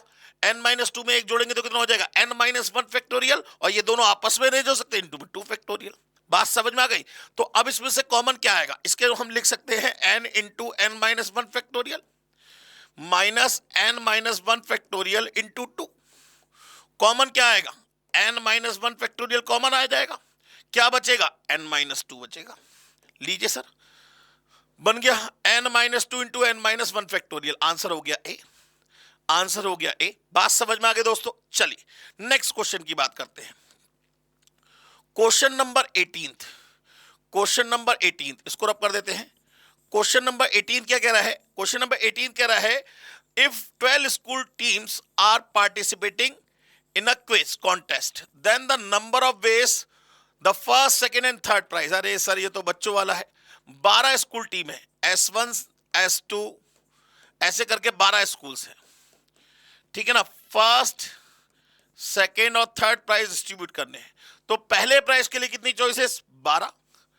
पहले प्राइज के लिए कितनी चॉइस? 12। दूसरे के लिए 11 और तीसरे के लिए 10। तीनों को मल्टीप्लाई कर लीजिए, आंसर आ जाएगा 1320। B is the correct answer, B is the correct answer. Next question number 19। Question number 19 जैसा सेम क्वेश्चन हमने एग्जाम्पल में भी देखा था। अब हम इसको हाथों हाथ डिस्कस करके खत्म कर देते हैं। अब थोड़ा सा आप मुझे समय दीजिएगा ताकि मैं आपको इसको समझा सकूं बहुत आराम से। इधर देखिए, अब जरा इधर, सिर्फ इधर देखिएगा। ये कह रहा है, क्वेश्चन में कह रहा है the sum of all 4 digit number containing the digit 2468, ठीक है ना, विदाउट रिपीटेशन। अब 2 4 2 4 6 8, इससे बनने वाले 4 डिजिट के सभी नंबर्स का सम चाहिए। इससे बनने वाले 4 डिजिट के सभी नंबर का सम चाहिए। तो सबसे पहले तो यह चेक करिए कि कितने नंबर्स बनाए जा सकते हैं। भाई अगर 2 4 6 8 है, ये आपके पास डिजिट अवेलेबल है, तो 4 डिजिट के कितने नंबर बनाए जा सकते हैं। पहले प्लेस के लिए कितनी चॉइस, 4, दूसरे के लिए 3, फिर 2, फिर 1, माने नंबर बनेंगे टोटल 24 नंबर्स। कितने नंबर्स बनेंगे, 24 नंबर्स। अब जरा बहुत ध्यान से पहले क्वेश्चन को पूरा एक्सप्लेन कर रहा हूं ताकि आपको समझ में आ सके। 24 नंबर बन सकते हैं। अब जरा ध्यान दीजिएगा, वो 24 नंबर या तो आप पहले लिख लीजिए, फिर उसके बाद उसे जोड़ लीजिए, या दूसरा तरीका, पहले वो 24 नंबर कौन कौन से, बहुत ध्यान से समझिएगा। मैंने 2 को पहले प्लेस पे फिक्स कर दिया, 4, अब 6 8, 2 4 8 6, सही है ना। मैंने 2 को पहले प्लेस पे फिक्स कर दिया, 4 को सेकंड प्लेस पे फिक्स कर दिया, तो एक तो 6 8 और 8 6, ऐसे 2 को पहले प्लेस पे फिक्स रहने दिया। अब 4 की जगह 6 ले लिया, तो यहां हो जाएगा 4 8 और 2 6 8 4, सही है ना। अब मैं 2 को पहले प्लेस पे रहने दिया, अब 4 की जगह मैंने लिखा, 4 भी रख लिया, 6 भी रख लिया, अब 8 की बारी, 2 8 6 4 और 2 8 4 6। एम आई राइट, एम आई राइट, बिल्कुल सही है। माने वो 2 से स्टार्ट होने वाले कितने नंबर होंगे, 6 नंबर होंगे। ऐसे ही अगर मैं बात करता 4 से स्टार्ट होने वाले कितने नंबर होते, वो भी 6 होते। माने 4 2 6 8, 4 2 8 6। नहीं समझे बात भाई, मैंने 2 को पहले प्लेस पे फिक्स कर लिया, 4 को सेकंड प्लेस पे फिक्स कर लिया, माने वो 24 नंबर बना के दिखा रहा हूं आपको। तो पहला नंबर होगा 6 8, दूसरा नंबर होगा 8 6। अब सेकंड प्लेस पे भाई 2 को मैंने पहले प्लेस पे ही फिक्स रहने दिया, अब 4 की जगह लिख लिया 6, तो 4 8 8 4, फिर लिख लिया 8, तो 6 4 और 4 6, बिल्कुल सेम वे में। अब मैं पहले प्लेस पे 4 को फिक्स कर रहा हूं, पहले प्लेस पे 4 को फिक्स किया, सेकंड पे 2 को फिक्स किया, तो 6 8 8 6। अब 4 4 8 2 6, 4 8 6 2, सही है ना। 4 6 2 8, 4 6 8 2, इसके अलावा कोई नंबर तो नहीं मिलेगा, ठीक है ना। अब ऐसे ही बिल्कुल सेम वे में नेक्स्ट, आपको लग रहा होगा सर ये सारे नंबर निकाल के प्लस करने पड़ेंगे, नहीं, पहले समझ लो ना कॉन्सेप्ट क्या है। अब हम 6 की बात करें तो 6 पहले 2 को फिक्स कर लिया, 6 2 4 8, 6 2 8 4, 6 4 2 8, 6 4 8 2, 6 8 2 4, 6 8 4 2, सही है ना, बात समझ में आ गई। अब ऐसे ही हम पहले प्लेस पे 8 को फिक्स कर लेते हैं, 8 2 4 6, 8 2 6 4, 8 4 2 6, 8 4 6 2, 8 6 2 4, 8 6 4 2, सही है साहब, यही होंगे। माने ये 24 नंबर आपके सामने बन गए। इन 24 नंबर को जोड़ के आपको आंसर बताना है। एक तरीका तो ये कि 24 को 24 नंबर निकाल लिया, फिर जोड़ दिया, आंसर खत्म कर दिया। दूसरा तरीका एक और है। अब जरा देखिए 2 से स्टार्ट होने वाले कितने नंबर हैं, 6। 4 से स्टार्ट होने वाले कितने नंबर है, 6। 6 से स्टार्ट होने वाले कितने नंबर है, 6। और 8 से स्टार्ट होने वाले कितने नंबर है, 6। माने 24 को अगर मैं 4 से डिवाइड करूं तो हर एक नंबर से कितने नंबर बनेंगे, 6 नंबर बनेंगे। हर एक नंबर से कितने नंबर बनेंगे, 6 नंबर बनेंगे। सही है या नहीं है, बिल्कुल बनेंगे। माने 2 कौन से प्लेस पे आ रहा है, 1000 पे, माने 2000। देखा जाए तो कितना हुआ, 2000। 2000 को ऐड करेंगे कितने टाइम्स, 6 टाइम्स। 4000 को ऐड करेंगे कितने टाइम्स, 6 टाइम्स। 6000 को ऐड करेंगे कितने टाइम्स, 6 टाइम्स। और 8000 को ऐड करेंगे कितने टाइम्स, 6 टाइम्स। मतलब देखा जाए 6 नंबर बनेंगे, इसलिए 6 टाइम्स करा। 2000 2000 2000 2000 2000 2000, 4000 4000 4000 4000 4000। तो पहले हम नंबर जोड़ ले रहे हैं बिल्कुल सेम वे में। अब आप अगर सेकंड प्लेस की बात करें तो भी 6 नंबर बन रहे हैं। 4 4, देखो जरा 4 4, कौन कौन से 6 नंबर। सेकंड प्लेस पे अगर सेकंड प्लेस की बात करें, 4 4 ये वाले हो गए, 4 4 ये वाले हो गए, और 4 नहीं सॉरी, अंडू कैसे होगा ये, पता नहीं कैसे होगा, कोई बात नहीं, इसको छोड़ दीजिए, ये नहीं है। 4 4 4 4 4 कहां गया भैया, ये रहा, ये रहे, ठीक है ना। तो ये 6 नंबर फिर बने, बात समझ में आ गई या नहीं। तो हम इतना कॉम्प्लिकेशंस ना करके अगर हम इसके डायरेक्ट की बात करें तो जरा ध्यान दीजिएगा, यहां पे ध्यान दीजिएगा। कितने नंबर बने, 24 नंबर बने। कितने नंबर बने, 24 नंबर बने। तो 24 के हमने 4 पार्ट कर लिए, कितने आ गए, 6। तो माने हमने कर दिया 6 ब्रैकेट लगा के। भाई 2 ऐड होगा कितने टाइम्स, 6 टाइम्स, लेकिन 2000 की है तो माने 1000 प्लेस पे 2 भी ऐड होगा, 4 भी ऐड होगा, 6 भी ऐड होगा, 8 भी ऐड होगा। भाई देखिए ना, 2000, 4000, 6000 और 8000, 1000 से इंटू करके ऐड कर लिया। फिर अब 100 प्लेस पे आएगा नंबर, तो 100 प्लेस पे 2 भी ऐड होगा, 4 भी ऐड होगा, 6 भी ऐड होगा, 8 भी ऐड होगा। फिर 10 प्लेस पे 2 भी ऐड होगा, 4 भी ऐड होगा, 6 भी ऐड होगा, 8 भी ऐड होगा। फिर 1 प्लेस पे, 1 का मतलब 1, 2 भी ऐड होगा, 4 भी ऐड होगा, 6 भी ऐड होगा, 8 भी ऐड होगा, बस ब्रैकेट क्लोज। और हर एक नंबर कितनी बार आएगा, 6 बार आएगा। बात समझ में आ गई। तो ये इसको ऐड कर लीजिए, कितना हो गया, 20, ठीक है ना। 20 इंटू 1000, 20,000, 20 इंटू 100, 2000, 20 इंटू 10, 200, और ये हो गया 20। और जो निकल के आया उसकी मल्टीप्लाई किससे करेंगे, 6 से। तो ये हो जाएगा 22,220, इंटू 2 कर, इंटू 6 करेंगे तो 13,320, ठीक है ना। 13,320, 13,320, 13,320 नहीं, 1,33,320, सॉरी, बिल्कुल सही है, 1,33,320 इंटू 6 करेंगे ना तो 1,33,320 आंसर आएगा। अब इसको थोड़ा सा और समझते हैं। अब जैसे बिल्कुल सेम वे में मान लीजिए, क्वेश्चन फिर चेंज करता हूं। अब नंबर जो है वो है 6, 7, 8, 9। क्वेश्चन बिल्कुल एग्जैक्टली सेम है। How many numbers can be, find the sum of all numbers of 4 digit. Find the sum of all numbers of 4 digit which can be formed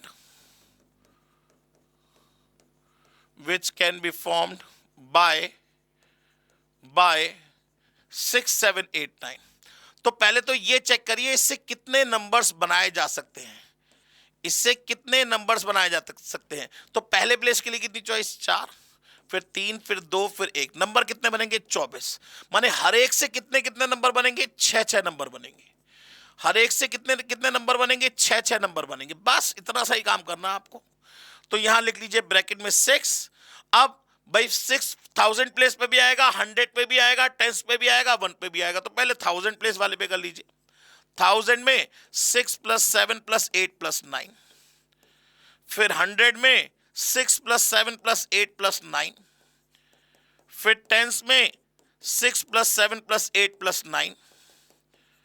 और फिर 1s में 6 + 7 + 8 + 9। बस कहानी खत्म। नहीं आई बात समझ में, क्लियर हो गई बात। इसको सॉल्व कर लीजिए, आंसर निकल आएगा। तो अब आपका वो एग्जाम्पल वाला क्वेश्चन भी बिल्कुल क्लियर हो गया होगा। चलिए, तो इसका आंसर कितना आ गया सर, इसका आंसर आ गया 1,33,320, ये आ गया।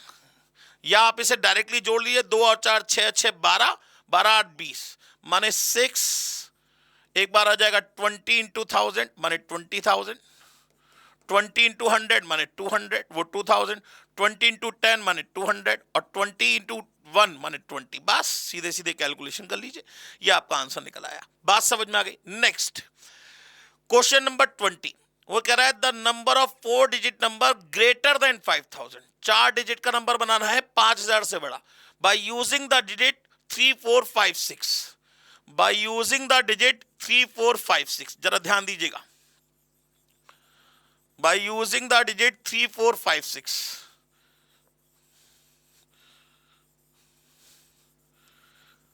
हाँ जी सर, जरा देखिए ध्यान से। 5000 से बड़ा नंबर बनाना है, ठीक है ना। 4 डिजिट का नंबर बनाना है, डिजिट यूज करने हैं 3 4 5 6। पहले प्लेस के लिए कितनी चॉइस? भाई पहले प्लेस पे 5 या 5 से बड़ा नंबर आएगा, माने 5 और 6 दो चॉइसेस होंगी, 5 और 6 दो चॉइसेस होंगी, किसी एक को फिक्स कर दीजिए। नेक्स्ट, नेक्स्ट के लिए अब तो कंडीशन खत्म हो गई। नेक्स्ट प्लेस के लिए कितनी चॉइस? 3 फिर 2 फिर 1, माने 2 3 6 दूनी 12 नंबर बनेंगे, 2 6 दूनी 12 नंबर, और 7 भी है, अच्छा 7 भी है, सॉरी 7 भी है, तो चॉइसेस बदल जाएंगी, तो चॉइसेस बदल जाएंगी। तो पहले प्लेस के लिए तो कितनी चॉइस? पहले प्लेस के लिए कितनी चॉइस? 3 चॉइस। कौन कौन सी? 5 6 7। पहले प्लेस के लिए कितनी चॉइस?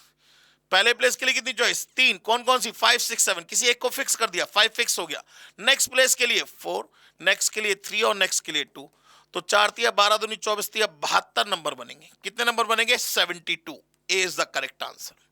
समझ में आ गई बात? चलिए अब बात करते हैं नेक्स्ट क्वेश्चन की। क्वेश्चन नंबर 21 ये कह रहा है 4 digit number to be formed out from the digit 0 1 2 3 4 then the number of such number, माने 4 डिजिट का नंबर बनाना है।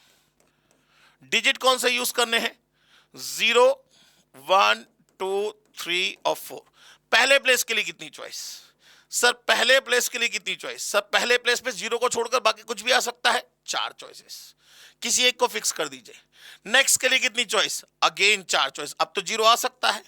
नेक्स्ट फिर किसी एक को फिक्स कर दीजिए। नेक्स्ट के लिए 3 और नेक्स्ट के लिए 2, तो 4 चौक 16 3 48 दूनी 96 नंबर बनेंगे, 96। 96, C is the correct answer. Next, the number of ways the letter of the word triangle to be arrange so that the word angle, माने एंगल को एक मान लिया, बाकी कौन कौन से बचे? टी आर और आई। 3 ये और 1 ये, कितने हो गए? 4। 4 को अरेंज करने के तरीके कितने होंगे? 4 फैक्टोरियल। क्या इसको आपस में अरेंज किया जाएगा? नहीं। क्यों? क्योंकि ये एक पूरा वर्ड है। अगर लिखा होता A comma N comma G comma L comma E always come together, तो आपस में अरेंज कर लेते। ये पूरा एक वर्ड है, तो आंसर कितना आएगा? 4 फैक्टोरियल, माने 24, माने 24। Next, if the letter of the word daughter are to be arranged so that the vowels occupy on odd places, अरे वाह जी वाह, ये भी कराया हुआ है, ये भी करा हुआ है। डॉटर, डॉटर में कह रहा है vowels occupy on odd places, तो वॉवल्स कौन कौन से हैं? ए यू ई। कॉन्सोनेंट कौन से हो गए? D G S T R, ये हो गए वॉवल्स, ये हो गए कॉन्सोनेंट। अब ये कह रहा है vowels occupy on odd places, कितने होंगे टोटल लेटर? 8। 1 2 3 4 5 6 7 8। अब कहां कहां वॉवल्स रख सकते हैं? ऑड प्लेसेस कौन कौन से? पहला, तीसरा, पांचवा और सातवां। भाई हमारे पास कितने प्लेसेस अवेलेबल हैं? 4। और वॉवल्स कितने हैं? 3, माने एक ना एक एक्स्ट्रा चॉइस है हमारे पास, कम तो है नहीं। हमारे पास एक एक्स्ट्रा चॉइस है भाई, 3 आदमी है, 4 कुर्सी पड़ी हुई है, माने एक कुर्सी खाली पड़ रहेगी, कोई बात नहीं। अब ए के लिए कितनी चॉइसेस? सर ए के लिए कितनी चॉइसेस? सर ए के लिए कितनी चॉइस? 4, ठीक है ना। ए के लिए कितनी चॉइस? 4। यू के लिए कितनी चॉइस? 3। और ई के लिए कितनी चॉइस? 2। अब प्लेसेस कौन कौन से खाली बचे? 1 2 3 4, और एक ना एक इसमें से बच के आएगा, मान लीजिए ये वाला 5। 5 प्लेसेस है, 5 कॉन्सोनेंट, कितना हो जाएगा? 5 फैक्टोरियल, माने आंसर आएगा 4 into 3 into 2 into 5 factorial. 4 into 3 into 2 into 5 factorial, 2880, 2880 multiply करके देख लीजिएगा, सेम आंसर आएगा। बात समझ में आ गई? लीजिए सर, एक्सरसाइज ए तो आपकी खत्म हो गई। अब हम बात करते हैं एक्सरसाइज बी के बारे में, जिसमें है सर्कुलर परम्यूटेशन की क्वेश्चंस। आइए सबसे पहले तो एग्जांपल नंबर 1 ये रहा। एग्जांपल नंबर 1 आपके सामने, आपकी खिदमत में ये पेश है। वो कह रहा है how many arrangement can be made out of letter of the word drought the vowels never being separated, माने vowels never come together, vowels never come together.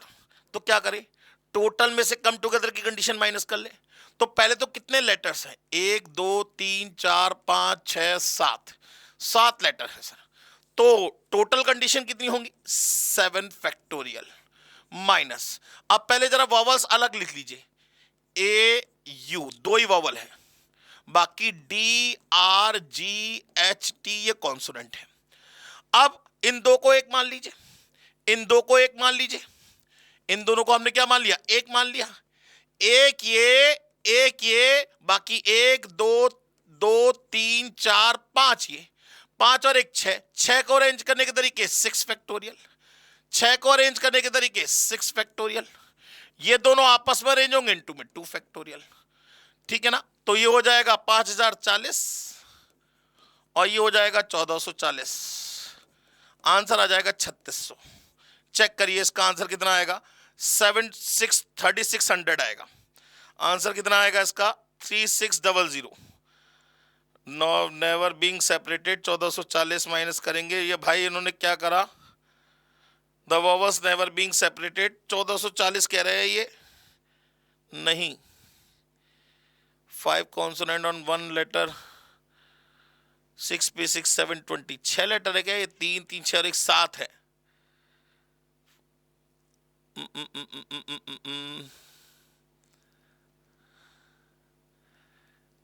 क्या कोई लेटर की रिपीटेशन हो रही है, नहीं हो रही है। 7 फैक्टोरियल माइनस 1440 का 3600 आंसर आएगा। भाई मेरा आंसर ठीक है, बाकी मुझे पता नहीं, मेरा आंसर बिल्कुल ठीक है, 100% यही आंसर आएगा सर, 3600।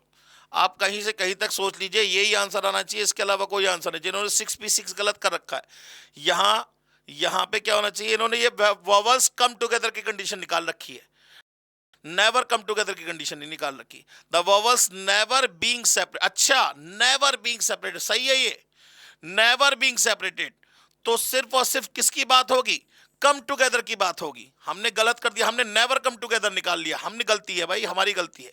आंसर कितना आएगा, सिर्फ और सिर्फ 1440 आएगा। ये नेवर कम टुगेदर थोड़ा ना बोल रहा है, कम टुगेदर की बात कर रहा है, तो आंसर कितना आएगा, 1440 आएगा, बिल्कुल ठीक है। नेक्स्ट जबरदस्ती आईसीआई को दोष दे रहे थे हम।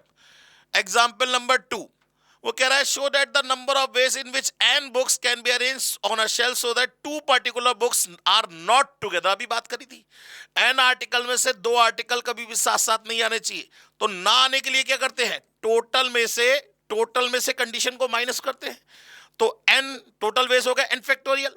अब n में से 2 को एक मान लिया, इधर कितने बचे, n-2, n-2 ये और एक ये, तो ये क्या हो जाएगा, n-2 + 1 करेंगे कितना आ जाएगा, n-1। तो n-1 चीजों को अरेंज करने के तरीके कितने होंगे, n-1 फैक्टोरियल, और ये दोनों आपस में अरेंज हो सकते हैं इनटू में 2 फैक्टोरियल। तो कॉमन क्या आएगा, n-1 फैक्टोरियल, क्या बचेगा, n-2। अभी हमने ये एक्सरसाइज में क्वेश्चन करा था, बात समझ में आ गई। चलिए नेक्स्ट क्वेश्चन की बात करते हैं। एग्जाम्पल नंबर थर्ड की बात करते हैं। There are 6 books on economics, 3 on mathematics, 2 on accountancy. माने 6 बुक्स तो इकोनॉमिक्स की हैं, E1, E2, E3, E4, E5 और E6, 6 बुक्स इकोनॉमिक्स की हो गई, ठीक है ना। 3 जो है मैथमेटिक्स की है, M1, M2 और M3, और 2 जो है अकाउंट्स की है, A1 और A2, ये 2 अकाउंट्स की हैं। अगर मैं आपसे पूछूं टोटल कितनी बुक्स हो गई, तो 6 3 9 2 11 बुक्स हो गई, 6 3 9 2 11 बुक्स हो गई। In how many ways can these be place on a shelf, किसी एक शेल्फ में रखना है, so that the same subject book are together, माने जो सेम सब्जेक्ट की बुक हो वो एक साथ रहनी चाहिए। तो हम क्या करेंगे, इसको लेंगे और एक बंडल में बांध लेंगे, इसका एक बंडल बना लेंगे, सही है ना, और इसका एक बंडल बना लेंगे, और इसका भी एक बंडल बना लेंगे, तीनों का अलग अलग बंडल बना लेंगे। तो 3 बंडल हमारे पास अवेलेबल हो गए, 3 बंडल को अरेंज करने के तरीके कितने होंगे, 3 फैक्टोरियल। ये 6 आपस में अरेंज हो सकते हैं इनटू 6 फैक्टोरियल, ये तीनों आपस में अरेंज होंगे इनटू में 3 फैक्टोरियल, और ये दोनों आपस में अरेंज होंगे इनटू में 2 फैक्टोरियल। माने 3 factorial into 6 factorial into 3 factorial into 2 factorial, यही आंसर है सर। बात समझ में आ गई। चलिए नेक्स्ट क्वेश्चन की बात करते हैं। एग्जाम्पल नंबर 4, क्या कह रहा है, how many different numbers can be formed by using any of the three out of the 5 digit 1 2 3 4 5। अरे वाह भाई, सीधे सीधे कितने डिजिट का नंबर बनाना है? 3 डिजिट का नंबर बनाना है। 3 डिजिट भाई, 3 लेने हैं ना, 5 में से कोई से भी 3, तो सीधे सीधे आपके पास ये नंबर अवेलेबल है 1 2 3 4 5। यहां लिख लीजिए 1 2 3 4 और 5। तो पहले प्लेस के लिए कितनी चॉइस? 5, दूसरे के लिए 4, तीसरे के लिए 3। आंसर कितना आ गया? 60। अगर रिपीटेशन नॉट अलाउड है 60 और रिपीटेशन अलाउड है तो हम बाद में बात करेंगे। वो कह रहा है how many of these will, पहला point, begin with a specific digit. मान लीजिए 1 से स्टार्ट हो, ऐसे कितने नंबर होंगे? 1 से स्टार्ट हो, ऐसे कितने नंबर होंगे? स्पेसिफिक डिजिट, तो यहां पे 1 को फिक्स कर दे, माने 1 कहीं और नहीं आएगा। नेक्स्ट प्लेस के लिए 4 चॉइस, फिर 3 चॉइस, नंबर कितने बनेंगे? 12 नंबर बनेंगे। अगर एक स्पेसिफिक डिजिट से स्टार्ट करेंगे तो कितने नंबर बनेंगे? 12 नंबर बनेंगे। और begin with a specific digit and and with another specific, माने अब सीधी सीधी बात है, किसी एक पर्टिकुलर नंबर से स्टार्ट हो, किसी एक पर्टिकुलर नंबर से स्टार्ट हो, मान लीजिए 1 से स्टार्ट हो और 3 पे खत्म होना चाहिए, तो माने 2 नंबर फिक्स हो गए आपके। अब इस वाले प्लेस के लिए कितनी चॉइस? सिर्फ 3 ही। आंसर कितना आएगा? 3 आएगा, क्योंकि यहां के लिए भी 1 और यहां के लिए भी 1। बात समझ में आ गई? क्लियर हो गई बात? तो आंसर तीनों निकला है। चलिए नेक्स्ट की बात करते हैं। नेक्स्ट की बात करते हैं, एग्जाम्पल नंबर 5। ये कह रहा है how many 4 digit number can be formed out of the digit 1 2 3 5 7 8 9 if no digit be repeated in any number. कितने डिजिट का नंबर बनाना है? 4 डिजिट का। 1 2 3 4। अब कोई भी डिजिट रिपीट नहीं होना चाहिए, तो पहले प्लेस के लिए कितनी चॉइस? सर पहले प्लेस के लिए 7 चॉइसेस, क्योंकि हमारे पास 7 डिजिट्स अवेलेबल है। पहले प्लेस के लिए कितनी चॉइसेस? 7 चॉइसेस। दूसरे के लिए 6, फिर 5, फिर 4। आंसर कितना आ गया? 840। आंसर कितना आ गया? 840। बात समझ में आ गई? ये आ गया 840।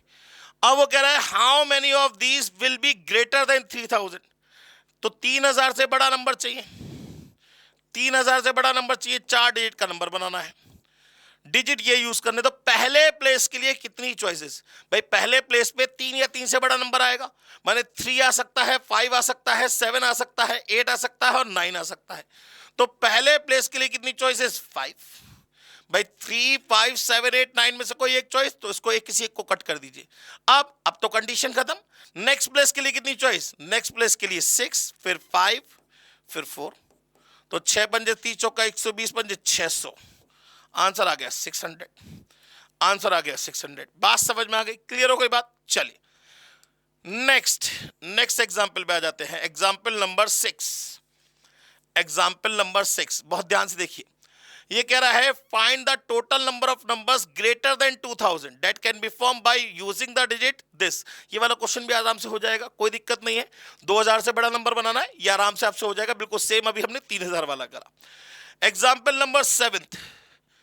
एग्जाम्पल नंबर 7 जरा ध्यान दीजिए। एग्जाम्पल नंबर 7 क्या कह रहा है? कह रहा है there are 6 student whom 2 are Indians, 2 are American and remaining 2 are Russian. माने 2 इंडियन है, 2 अमेरिकन है और जो रिमेनिंग है वो रशियन है। ठीक, वो कह रहा है they have to stand in a row on for a photograph so that 2 Indians are together. दोनों इंडियंस साथ साथ रहने चाहिए। एंड 2 अमेरिकन आर टुगेदर, दोनों अमेरिकन भी साथ साथ रहने चाहिए। And so also 2 Russian are together, दोनों रशियन भी साथ साथ रहने चाहिए। माने देखा जाए हमारे पास 3 पर्सनों का, हमने इन लोगों को लिया, रस्सी से बांधा और गाठी मार दी, तो ये दोनों साथ साथ रहेंगे, ये दोनों साथ साथ रहेंगे और ये दोनों साथ साथ रहेंगे। अब 3 पर्सन को अरेंज करने के तरीके कितने होंगे? 3 फैक्टोरियल। ये दोनों आपस में अरेंज हो सकते हैं 2 फैक्टोरियल, ये दोनों आपस में अरेंज हो सकते हैं 2 फैक्टोरियल और ये दोनों आपस में अरेंज हो सकते हैं 2 फैक्टोरियल। माने देखा जाए 2 2 4 3 8 6 48 आंसर आना चाहिए। ये आ गया 48। 3 फैक्टोरियल का मतलब 6, 2 फैक्टोरियल का मतलब 2, 2 और 2, 2 2 4 2 8 इंटू 6 48। बात समझ में आ गई? Next find the number of ways in which they can do so. हो गया हमारा आंसर। चलिए एग्जाम्पल नंबर 8 की बात करते हैं। कह रहा है a family of 4 brothers and 3 sisters. 4 भाई हैं, माने B1 B2 B3 और B4, 4 भाई हैं और 3 सिस्टर है S1 S2 और S3, 3 सिस्टर हैं। Be arrange for a photograph in a row, लिखा हुआ रो में खड़ा होना है, सर्कल में अभी तक बात नहीं करी इसने। In how many ways they can be seated if all the sisters are together, तो इन तीनों को एक मान ले, इन तीनों को एक मान ले, एक ये और ऊपर कितने हैं, 4, 4 और एक 5, 5 पर्सन को अरेंज करने के तरीके 5 फैक्टोरियल, और ये तीनों आपस में अरेंज हो सकते हैं इनटू में 3 फैक्टोरियल। तो पहले वाले का तो आंसर हो गया 5 factorial into 3 factorial, 5 factorial into 3, ये लिखा हुआ है आंसर पहले वाले का। दूसरा, no two sister sit together, कोई सी भी दो लड़कियां साथ साथ नहीं बैठनी चाहिए। तो पहले किसको बैठा लेंगे, बॉयज को, पहले किसको बैठा लेंगे, बॉयज को। तो थोड़ा सा इसका स्पेस कम कर दे रहा हूं, हाँ जी सर, पहले किसको बैठा लेंगे, बॉयज को। तो B1, B2, B3 और B4, यहां S1, S2, S3 अभी बैठी नहीं है, इनके लिए स्पेस तलाशेंगे हम। तो अब S1 माने सिस्टर्स को कहां कहां बैठा सकते थे, 1, 2, 3, 4, 5, इन 5 जगह पे बैठा सकते थे। तो S1 के लिए कितनी चॉइसेस सर, 5, S2 के लिए 4 और S3 के लिए 3, और ये चारों ब्रदर्स आपस में रेंज हो सकते हैं इनटू में 4 फैक्टोरियल, माने 5 चौक 20 दिया 60 इंटू 4 फैक्टोरियल आंसर आएगा, 60 इंटू 4 फैक्टोरियल, 60 इंटू 4 फैक्टोरियल माने 1440, बिल्कुल सही आंसर है। बात समझ में आ गई। नेक्स्ट इलस्ट्रेशन नंबर 9 और 10 दो रह गए, उसके बाद सीधे सीधे एक्सरसाइज शुरू। हाँ सर, 9 क्या कह रहा है, वो कह रहा है in how many ways can 8 person be seated at a round table. आ गया सर, राउंड टेबल, सर्कल पे बैठाना है। तो 8 पर्सन को सर्कल पे बैठाने के तरीके कितने होंगे, 7 फैक्टोरियल।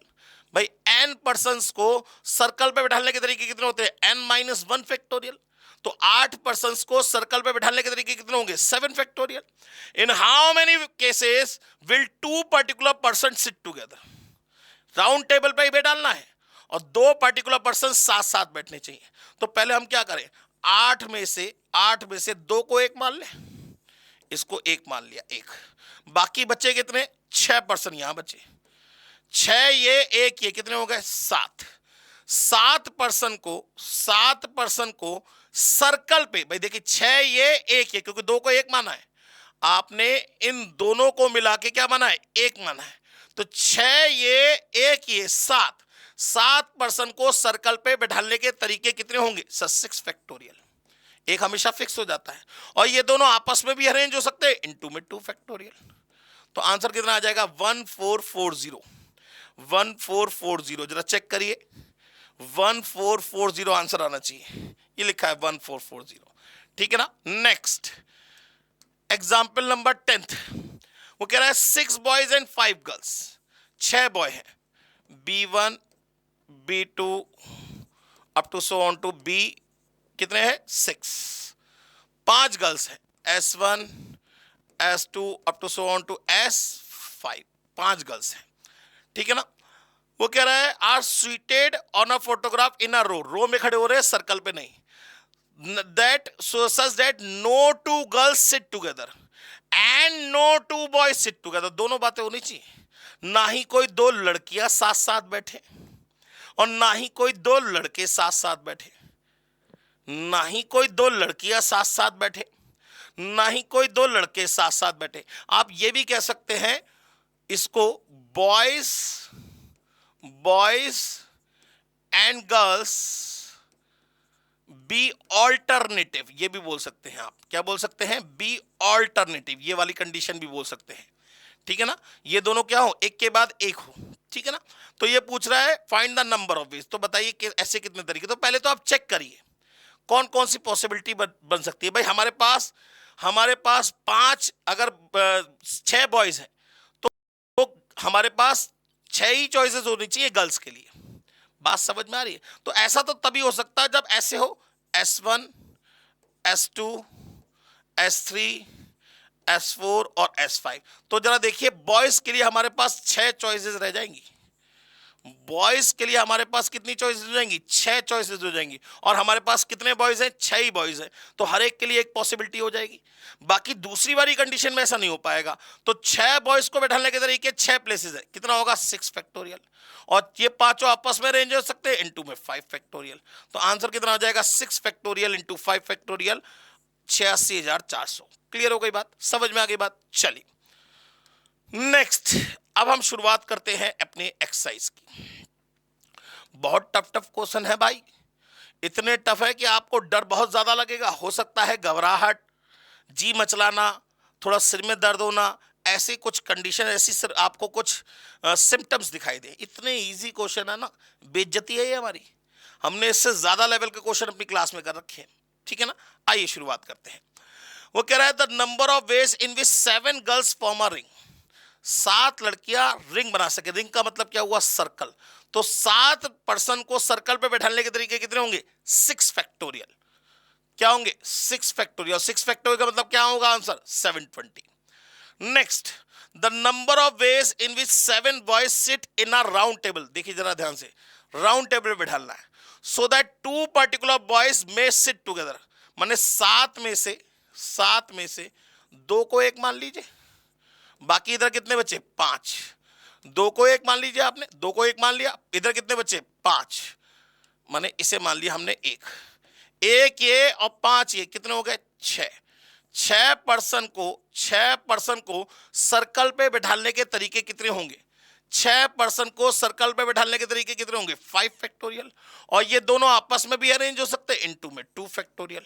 माने 120 into 2, 240 is the answer. 240 is the correct answer.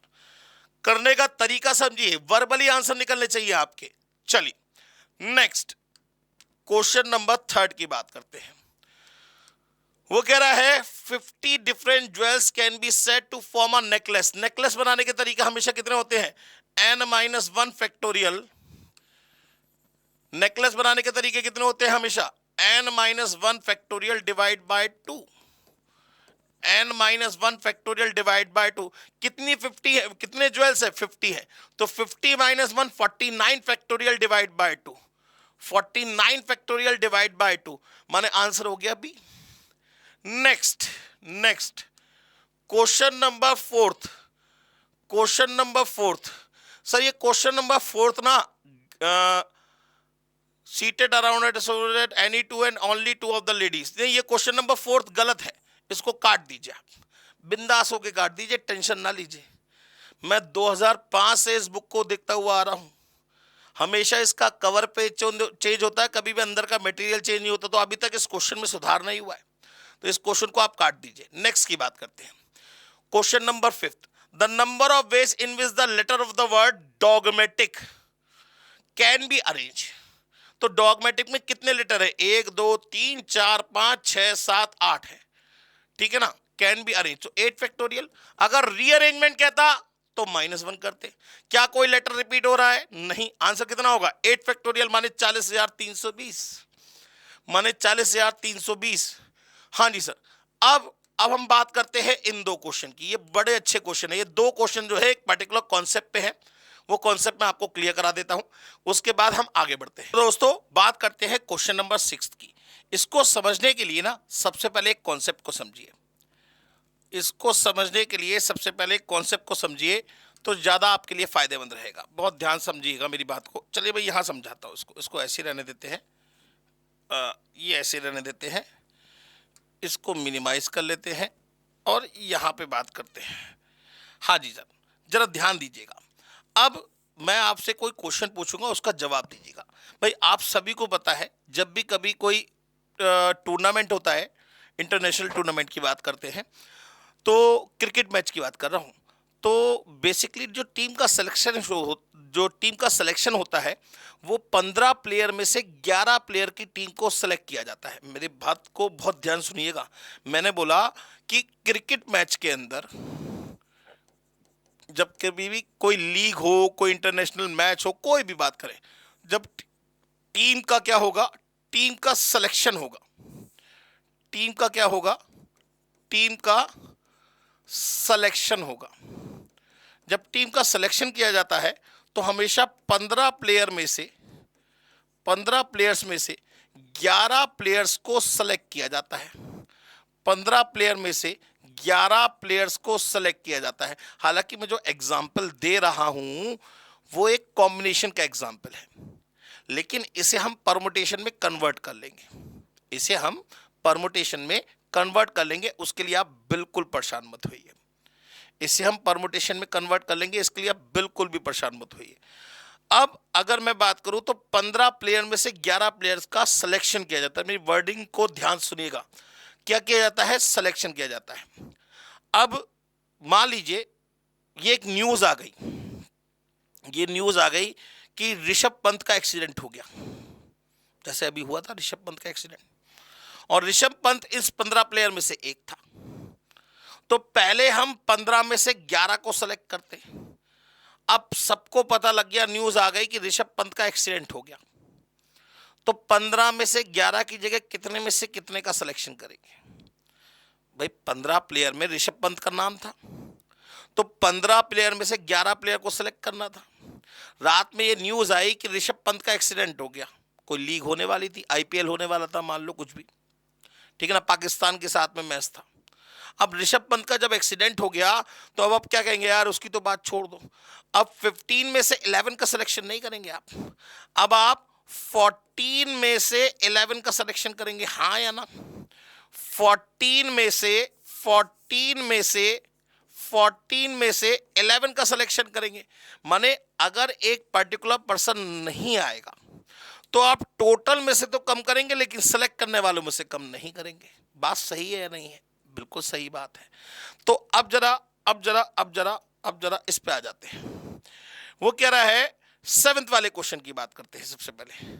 सबसे पहले 7th वाले क्वेश्चन की बात करेंगे, बाकी सब बात बाद में करेंगे। 7th क्वेश्चन की बात करेंगे हम। 7th क्वेश्चन कह रहा है the number of permutation of 10 different things, माने ये हो गई n की value, 10 different things taken 4 eight a time, माने ये हो गई r की वैल्यू। अगर npr के फॉर्मूले से देखिए तो नंबर ऑफ परमुटेशन जिसमें से 10 में से 4 चीजों को क्या लेना है? आपको अरेंज करना है। In which one particular thing never taken, जिसमें एक पर्टिकुलर चीज नहीं ली जाएगी। जैसे ऋषभ पंत का एक्सीडेंट हो गया, वो नहीं आएगा। तो पहले हम अगर बात करते तो टोटल नंबर ऑफ सिलेक्शन क्या, टोटल नंबर ऑफ अरेंजमेंट कितने होते? टोटल नंबर ऑफ अरेंजमेंट कितने होते? टोटल नंबर ऑफ अरेंजमेंट कितने होते? That is equal to nPr. लेकिन अगर लिखा हुआ है one particular thing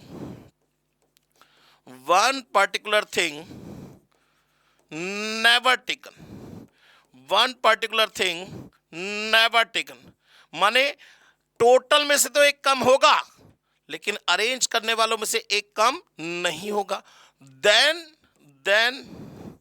number of arrangement equals to, then number of arrangement is equals to, that is equals to n-1 PR। माने टोटल में से तो एक कम कर दिया, लेकिन अरेंज करने वालों में से कोई कम नहीं किया। भाई 15 में से 11 की सिलेक्शन कर रहे थे, ऋषभ पंत का एक्सीडेंट हो गया, तो पहले 15 में से 11 का सिलेक्शन करते, अब हम क्या करेंगे? 14 में से 11 का सिलेक्शन करेंगे। माने टोटल में से तो कम किया, लेकिन सेलेक्ट करने वालों में से कम नहीं किया। जब सिलेक्शन में ऐसा हो रहा है तो अरेंजमेंट में भी ऐसा ही होगा। When one particular thing never taken, तो टोटल में से तो कम कर दिया, लेकिन अरेंज करने वालों में से कम नहीं किया। बात समझ में आ गई? तो अब जरा देखिए, ये हो गया n, ये हो गया r, तो वैल्यू कितनी आ जाएगी? n-1 माने 9p3, 9p4 sorry 9p4, 9p4 का मतलब 9 8 7 6, 9 8 7 6 करेंगे तो 3024 is the correct answer. 3024 is the correct answer. अब जरा फिर दोबारा आ जाते हैं, जरा ध्यान दीजिए। तो अगर मैं बात करूं n थिंग्स में से, अगले पेज पे बात करते हैं। n थिंग्स में से अगर हम r थिंग्स को क्या करना है? हमें अरेंज करना है। r थिंग्स को अरेंज करना है, तो टोटल नंबर ऑफ वेज कितने हुए? टोटल नंबर ऑफ वेज कितने हुए? That is equals to NPR, that is equals to n। Total number of arrangement कर लीजिए ना, टोटल नंबर ऑफ अरेंजमेंट कितने हुए? ठीक है ना, अरेंजमेंट कितने हुए, NPR, ठीक है ना। लेकिन अगर हम इसमें बात करें पहला part, one particular thing never taken, one particular thing never taken, एक पर्टिकुलर चीज नहीं ली जाएगी, तो क्या करेंगे, टोटल में से तो कम करेंगे लेकिन अरेंज करने वालों में से कम नहीं करेंगे, मैंने n-1 PR हो गया, n-1 PR हो गया। बिल्कुल सेम वे में second part, one particular thing always taken, one particular thing always taken। अब जरा ध्यान दीजिए, इसी की बात कर रहे हैं। 15 में से 11 की टीम सेलेक्ट करनी थी, 15 में से 11 की टीम सेलेक्ट करनी थी। अब ये अनाउंस कर दिया गया कि विराट कोहली कप्तान होगा, पाकिस्तान के साथ मैच है और विराट कोहली को कप्तान पहले से अनाउंस कर दिया BCCI ने कि ये कैप्टन होंगे साहब।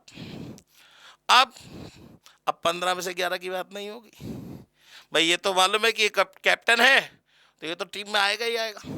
तो पहले 15 में से 11 की बात कर रहे थे, अब क्या करेंगे, 14 में से 10 का सिलेक्शन करेंगे, माने टोटल में से भी कम होगा और सेलेक्ट करने वालों में से भी कम होगा, टोटल में से भी कम होगा और सेलेक्ट करने वालों में से भी कम होगा। तो यहां क्या आ जाएगा, n-1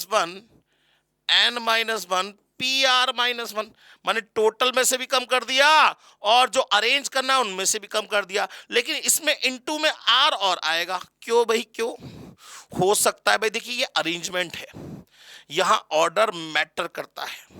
हो सकता है कोहली को सबसे पहले नंबर पे बुलाया जाए, हो सकता है दूसरे नंबर पे बुलाया जाए, हो सकता है तीसरे नंबर पे बुलाया जाए, हो सकता है चौथे नंबर पे बुलाया जाए, हो सकता है 11वें नंबर तक बुलाया जाए। तो इसलिए इंटू आर और किया गया भाई, 11 प्लेसेस पे हो सकता है तो इंटू आर कर दिया गया। बात समझ में आ गई या नहीं?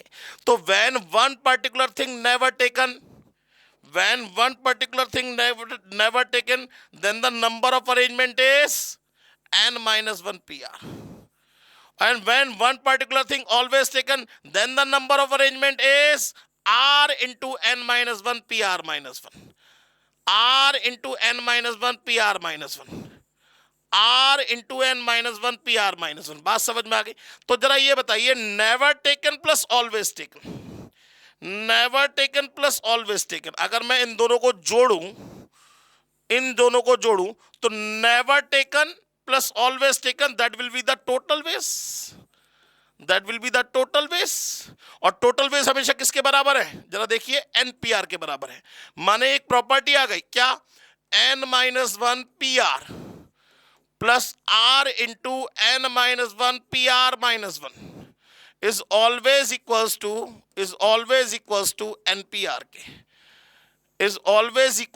NPR के, ठीक है ना। तो ये क्या हुआ, when one particular thing never taken, ये क्या हुआ, when one particular thing always taken, never taken plus always taken is always equals to total number of arrangement, that is equals to NPR। बात समझ में आ गई? अब आ जाइए अपने मुद्दे पे। हाँ जी सर, ये हो गया नेवर टेकन वाला।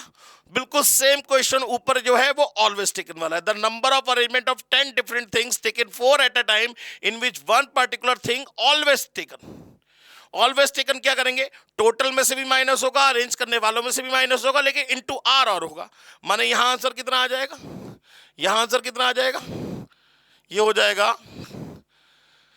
हो जाएगा भाई, ये n है, ये r है, तो 4 इंटू r इंटू n-1 माने 9, PR-1 माने 3, माने 4 into 9 into 8 into 7, 4 into 9 into 8 into 7 करेंगे तो 2016 आंसर आएगा, 2016 आंसर आएगा। और never taken plus always taken is always equal to क्या होता है, total number of arrangement. Clear हो गई बात? चलिए नेक्स्ट की बात करते हैं, क्वेश्चन नंबर 8। हाँ जी सर, क्वेश्चन नंबर 8 कह रहा है, Mr X and Mr Y enter into a railway compartment and having 6 vacancies.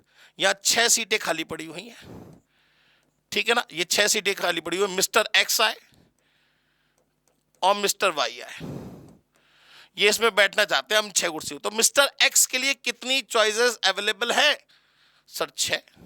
Mister Y के लिए 5। टोटल नंबर ऑफ चॉइसेस कितनी हो गई? 30। कहानी खत्म। Next, the number of numbers lying between 100 and 1000, कितने डिजिट का नंबर बनेगा सर? 3 डिजिट का नंबर बनेगा। किन डिजिट का यूज करना है? 1 2 3 4 5 6 7। तो पहले प्लेस के लिए कितनी चॉइस सर? 7। दूसरे के लिए 6 और तीसरे के लिए 5। आंसर आ गया 210। ये लीजिए। Next, the number of numbers like between 10 and 1000। अब 10 एंड 1000 का मतलब हम इसके टुकड़े कर लेंगे। 10 से 100, 100 से 1000, माने 2 डिजिट का नंबर भी बनेगा और 3 डिजिट का नंबर भी बनेगा। माने 10 से 100 और 100 से 1000। यहां बनेगा 2 डिजिट का नंबर, यहां बनेगा 3 डिजिट का नंबर। डिजिट कौन से यूज करने हैं? ये यूज करने हैं। जब इस पे आ जाए, आगे भी है नहीं है, इस पे आ जाए तो इस वाले में ये डिजिट यूज करने, ये लिखिए। हाँ जी सर। अब आ जाइए जरा इस पे। तो अगर हम बात करें तो यहां पहले प्लेस के लिए कितनी चॉइस सर? 0 को छोड़कर बाकी सब आ सकते हैं। 2 3 4 8 9, 5 चॉइसेस। 5 चॉइसेस। किसी एक को फिक्स कर देते हैं, 2 को फिक्स कर देते हैं, ठीक है ना। दूसरे प्लेस के लिए 2 को फिक्स कर दिया। लीजिए, दूसरे प्लेस के लिए कितनी चॉइस? अब तो 0 आ सकता है, 5। नंबर कितने बने? 25। नंबर कितने बने? 25। नंबर कितने बने? 25। अब आ जाइए फिर दोबारा नेक्स्ट पे। तो इसको रब कर देते हैं, फिर दोबारा डार्क कर लेते हैं इसे। हाँ जी सर। अब जब 3 डिजिट का नंबर बनाना है, पहले प्लेस के लिए कितनी चॉइस? 0 को छोड़कर बाकी सब आ सकते हैं, 5। किसी एक को फिक्स कर दीजिए, 2 को फिक्स कर दिया। नेक्स्ट के लिए 5, नेक्स्ट के लिए 4, नंबर बने 100। टोटल नंबर कितने बन गए? 125, 125। C is the correct answer. Next question number 11। Next question number 11, बड़ा ध्यान से देखिएगा, है क्वेश्चन है इसमें। In a group of boys the number of, क्या लिखा हुआ है? द नंबर ऑफ अरेंजमेंट, माने परमुटेशन की बात कर रहा है, ऑफ 4 बॉयज, माने 4 बॉयज को अरेंज करने के तरीके। तो क्या आपको टोटल नंबर ऑफ बॉयज पता है? नहीं पता है। तो लेट कर लिया हमने, टोटल नंबर ऑफ बॉयज कितने हो गए? n मान लिए। गरीबों को सहारा n हमारा, x हमारा, कुछ भी मान सकते हैं। तो n में से 4 चीजों को अरेंज करने के तरीके कितने होंगे भाई? पहले वाले के लिए n चॉइस, फिर n-1, फिर n-2, फिर n-3। ऐसे कर सकते हैं, या फिर लिख सकते हैं np4। भाई n में से 4 को अरेंज करने के तरीके कितने होंगे? np4। The in a group of boys the number of arrangement of 4 boys, ये होगा np4। इज माने इक्वल्स टू 12 टाइम्स, माने 12 times the number of arrangement of 2 boys, माने np2। The number of arrangement of 2 boys माने np2। 12 times माने 12 into है, 12 into है, ठीक है ना। अब इसको सॉल्व कर लीजिए। अब इसको हम सॉल्व कर लेते हैं। तो जरा ध्यान से देखिए, ये क्या हो जाएगा? np4 का मतलब हो गया n, n-1, n-2, n-3, n को पीछे 4 बार, is equals to 12 times np2 का मतलब n को पीछे 2 बार, n-1, n से n कैंसिल, n-1 से n-1 कैंसिल। अब जरा ध्यान दीजिए, ये कॉन्जिक्यूटिव फैक्टर्स है, तो इसके भी कॉन्जिक्यूटिव फैक्टर्स बना ले। क्या हो जाएंगे? 4 और 3। तो जरा कंपेयर करिए। अगर आप n-2 को 4 से कंपेयर करें, n-2 को 4 से कंपेयर करें, तो क्या आ जाएगा? n की वैल्यू कितनी आ जाएगी भाई? n-2 बराबर 4, तो n की वैल्यू कितनी आ गई? 6। और अगर आप n-3 को 3 से कंपेयर करें, तब भी जरा देखिए, n-3 बराबर 3, तो n की वैल्यू तब भी कितनी आएगी? 6। तो आंसर कितना आ गया? 6 आ गया। चाहे आप यहां पे put the value get the answer भी कर सकते थे, मर्जी आपकी है, ठीक है ना। चलिए बात करते हैं नेक्स्ट क्वेश्चन, क्वेश्चन नंबर 12 की। बात करते हैं नेक्स्ट क्वेश्चन, क्वेश्चन नंबर 12 की। जरा ध्यान दीजिए, कह रहा है सर ये एक प्रॉपर्टी होती है, इसे आप बस नोट डाउन कर लीजिए, बाकी मैं आपको बाद में बताऊंगा इसके बारे में। ये एक प्रॉपर्टी होती है क्या कि r इक्वल्स टू 1 to 10। इसका मतलब क्या हुआ? ये जो लगा हुआ है ना, ये सब्मिशन का सिंबल है। माने r की वैल्यू पहले 1 लगाइए, 2 लगाइए, 3 लगाइए, 4 लगाइए, 5 लगाइए, 6 लगाइए, और जो भी निकल गया उन सबको जोड़ दीजिए। माने r की वैल्यू जैसे आपने 1 लगाई, तो ये कितना हो जाएगा? ये हो जाएगा 1 into 1p1 प्लस, फिर आर की वैल्यू कितने प्लस लगाना है, माने सबमिशन का साइन है ना ये, माने इसका मतलब जोड़ते हुए चलिए, फिर आर की वैल्यू 2 लगाइए, 2 इंटू 2p2, फिर आर की वैल्यू 3 लगाइए, 3 इंटू 3p3, फिर आर की वैल्यू 4 लगाइए, फिर आर की वैल्यू 4 लगाइए, फिर आर की वैल्यू 4 लगाइए, तो कितना हो जाएगा, ये हो जाएगा plus 4 into 4p4 plus 5 into 5p5, और ऐसे जोड़ते हुए कहां तक जाना है, 10 तक जाना है, माने 10 इंटू 10p10। तो ये कह रहा है बताओ सॉल्व करके क्या आएगा। तो ये प्रॉपर्टी होती है दोस्तों, ये जो प्रॉपर्टी लिखी है इसको इस तरीके से लिखते हैं, मैं यहां लिख देता हूं साइड से, summation r equal to 1 to n r into R P R is equal to होता है n plus 1 p n plus 1 minus 1, n plus 1 n plus 1 n plus 1 p n plus 1 minus 1, ये होता है। माने ये जो value लिखी है इसमें प्लस 1 कर लीजिए, माने यहां 10 में प्लस 1 करेंगे तो क्या हो जाएगा 11p11 माइनस 1, 11p11 माइनस 1, ये प्रॉपर्टी होती है। अभी आप इसको नोट डाउन कर लीजिए, बाकी ज्यादा दिमाग मत लगाइए, आगे के क्वेश्चंस की बात करते हैं। Next question number 13, next question number 13, इसको रब कर देते हैं, आगे की बात कर रहे हैं, थोड़ा छोटा कर ले इसको जी, इसको यहां ले आते हैं थोड़ा सा नीचे जी सर। अब वो कह रहा है the total number of 9 digit numbers of different digit, माने आपके पास कितने प्लेसेस अवेलेबल होंगे 9, 1 2 3 4 5 6 7 8 9, और डिजिट कौन से यूज करने, सारे डिजिट यूज करने, सारे मतलब कहां से 1 2 3 4 5 6 7 8 9, और जीरो भी है, माने 0 1 2 3 4 5 6 7 8 9 10 मत लिख दीजिएगा, ये डिजिट्स है, ठीक है ना।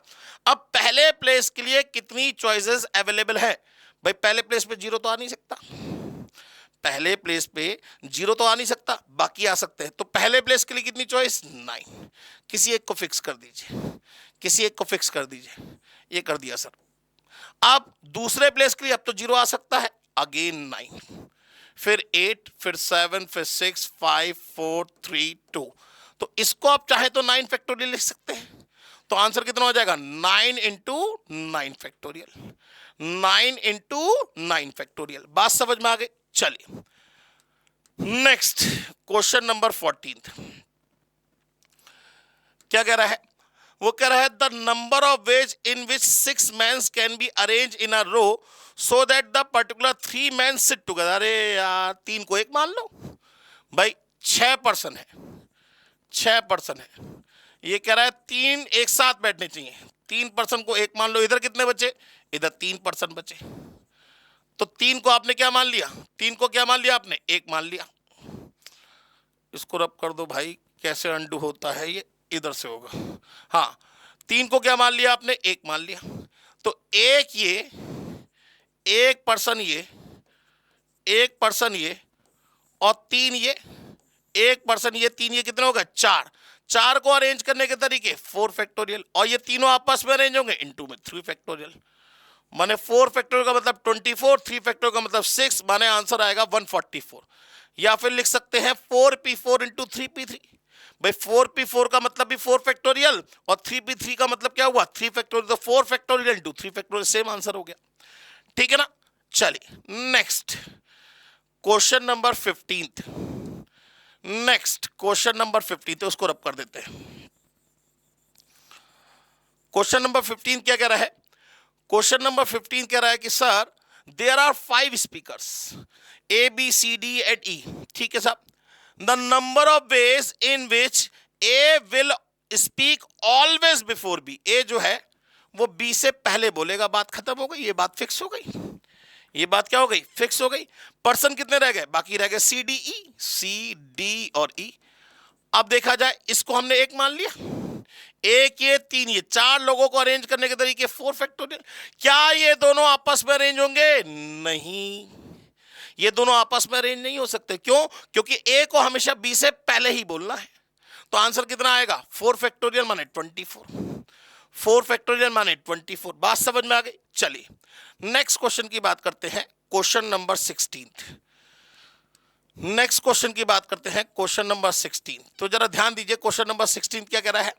If there are 10 train flying between Calcutta and Delhi, Calcutta से दिल्ली के बीच में, कलकत्ता से दिल्ली के बीच में 10 छुक छुक गाड़ियां चलती हैं, जो जाएगी वो लौट के भी आएगी। The number of ways in which a person can go from Calcutta to Delhi, जाने के लिए कितनी चॉइस? सर जाने के लिए कितनी चॉइस? सर जाने के लिए कितनी choice? Always 10। And returning back by a different train, लौट के आने के लिए कितनी चॉइस? 9। आंसर कितना आएगा? 90। आंसर कितना आएगा? 90। बात समझ में आ गई? Next, the number of veg, next question, the number of ways in which 8 sweat of different sizes can be distributed among 8 person, माने 8 स्वेट्स थे अलग अलग साइज के, उन्हें 8 पर्सन में डिस्ट्रीब्यूट करना था। वो कह रहा है so that the largest sweet always goes to the younger one, माने जो सबसे बड़ा स्वेट है वो सबसे छोटे ने बुक कर लिया। अब पर्सन कितने रह गए? 7। स्वेट कितने रह गए? 7। चॉइसेस कितनी होंगी? 7 फैक्टोरियल। भाई 7 पर्सन है, 7 स्वेट है, तो चॉइसेस कितनी होंगी? 7 फैक्टोरियल। आंसर आ गया 5040। नेक्स्ट, क्वेश्चन नंबर 18 कह रहा है the number of arrangement in which the letter of the word Monday be arrange so that the word thus form begin with M but do not end with N. अच्छा जी, ये तो कर चुके हैं हम लोग। MONDAY, ये लीजिए। तो वो कह रहा है 6 लेटर हो गए तो 6 प्लेसेस हो गए। जो वर्ड है वो हमेशा एम से स्टार्ट होगा। बात फिक्स हो गई, माने एम कहीं और नहीं आएगा। इस वाले प्लेस के लिए यू हैव ओनली 1 चॉइस। और जो वर्ड है वो एन से खत्म नहीं होना चाहिए, माने लास्ट प्लेस पे एन नहीं आ सकता।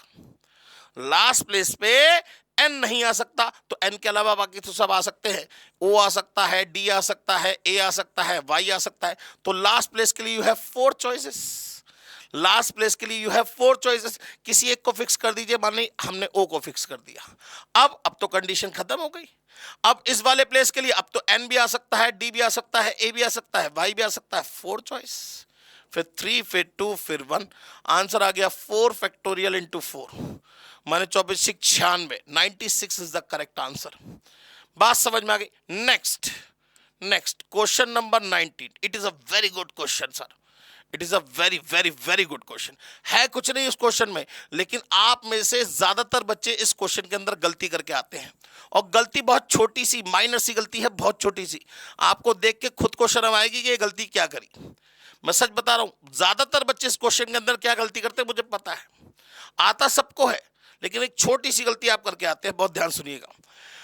क्वेश्चन कह रहा है the total number of ways in which 6 plus sign, 6 plus के साइन है भैया। 1 2 3 4 5 6, 6 प्लस के साइन है।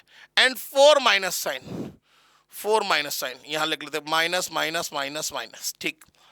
B arrange in a line such that no 2 minus sign occur together, no 2 vowels come together. तो किसको बैठालते हैं? कॉन्सोनेंट को। नो 2 गर्ल्स सिट टुगेदर, तो पहले किसको बैठालते हैं? बॉयज को। नो 2 बॉयज सिट टुगेदर, पहले किसको बैठालते हैं? गर्ल्स को। तो ये कह रहा है no 2 minus sign sit come together, तो पहले हमने प्लस को लिख लिया। अब हम कहां कहां माइनस साइन को लिख सकते थे? 1 2 3 4 5 6 और 7 होनी भी चाहिए। 7 चॉइसेस, एक चॉइस एक्स्ट्रा होती है हमेशा, ठीक है ना। माने हमारे पास इन 4 माइनस साइन के लिए ये 7 चॉइसेस अवेलेबल है। इन 4 माइनस साइन के लिए ये 7 चॉइसेस अवेलेबल हैं। तो क्या पॉसिबल हो पाएगा? बिल्कुल हो पाएगा, एक्स्ट्रा ही चॉइस है। तो पहले माइनस साइन के लिए बहुत ध्यान से सोच के जवाब दीजिएगा। पहले माइनस साइन के लिए कितनी चॉइसेस अवेलेबल है? 7। पहले माइनस साइन के लिए कितनी चॉइसेस अवेलेबल है? पहले माइनस साइन के लिए कितनी चॉइसेस अवेलेबल है? 7, ठीक है ना। फिर किसी एक पे आ जाएगा, मान लीजिए यहां माइनस साइन आ गया। अब दूसरे के लिए 6, तीसरे के लिए 5 और चौथे के लिए 4, माने माइनस साइन तो अरेंज हो गए। 7 इंटू 6 इंटू 5 इंटू 4, और ये प्लस के साइन आपस में अरेंज हो सकते हैं, माने 7 इंटू 6 इंटू 5 इंटू 4, और ये प्लस के साइन, कितने प्लस के साइन है 6, तो ये आपस में अरेंज हो सकते हैं इंटू में 6 फैक्टोरियल। ये आंसर आ गया? नहीं, बस यही आप गलती करते हैं। अब जरा ध्यान दीजिए, ये माइनस के साइन चारों कैसे हैं? एक जैसे हैं, तो डिवाइड बाय क्या होगा? 4 फैक्टोरियल होगा या नहीं होगा? याद करिए वर्ड्स वाले क्वेश्चन में जो लेटर जितनी बार रिपीट करेगा उसका फैक्टोरियल डिवाइड में आएगा। तो माइनस साइन 4 बार रिपीट कर रहा है तो 4 फैक्टोरियल डिवाइड में आएगा, प्लस का साइन 6 बार रिपीट कर रहा है तो 6 फैक्टोरियल भी डिवाइड में आएगा। अब जरा देखिए 6 फैक्टोरियल से 6 फैक्टोरियल अपने आप कट गया, हमें कुछ टेंशन लेनी ही नहीं पड़ी। तो आंसर कितना आ जाएगा? 7 into 6 into 5 into 4 upon 4 into 3 into 2, 4 से 4, 3 2 जा 6 से 6, आंसर आ गया 35। आंसर आ गया 35। तो ज्यादातर बच्चे इसमें डिवीजन वाली गलती करते हैं। बात समझ में आ गई? चलिए नेक्स्ट क्वेश्चन की बात करते हैं। क्वेश्चन नंबर 20, जरा ध्यान दीजिए। वो कह रहा है the number of ways in which the letter of the word mobile be arrange so that the consonant occupy on odd places. तो कॉन्सोनेंट कौन कौन से हैं सर? एम है, बी है, एल है। एम है, बी है, एल है, और ओ है, आई है, ई है, ये है वॉवल्स। अरे वाह, 3 वॉवल्स 3 कॉन्सोनेंट, ये तो मजेदार किस्सा है। वो कह रहा है so that consonant occupy on odd places, तो 6 प्लेसेस होंगे। 6 में से ऑड प्लेसेस फर्स्ट, थर्ड और फिफ्थ, 3 प्लेसेस है, 3 कॉन्सोनेंट है, पॉसिबल होगा? बिल्कुल होगा। 3 फैक्टोरियल। बचे हुए प्लेसेस कितने? 3। ये गलती हो गई, यहां पे एरो नहीं आएगा, 1 मिनट रुक जाइएगा, यहां एरो आएगा, यहां एरो आएगा। हाँ, तो 3 कॉन्सोनेंट है, 3 प्लेसेस है, 3 फैक्टोरियल। बचे हुए प्लेसेस कौन कौन से? 1 2 और 3। हमारे पास वॉवल भी कितने हैं? 3। तो आंसर कितना होगा? 3 फैक्टोरियल इंटू 3 फैक्टोरियल, माने 6 6 जा 36, 6 6 जा 36। अब last question of this exercise, last question of this exercise, जरा ध्यान दीजिए। अब क्या कह रहा है? क्वेश्चन कह रहा है कि sir 5 persons are sitting in a round table. जरा ध्यान दीजिए, ध्यान दीजिए, राउंड टेबल की बात कर रहा है। 5 पर्सन है, 5 persons are sitting in a round table such that tallest is always on the right side of the shortest one. tallest जो है वो shortest की right side में बैठेगा, ये बात फिक्स हो गई। tallest जो है वो shortest की right side में बैठेगा। कितने पर्सन थे सर? 5।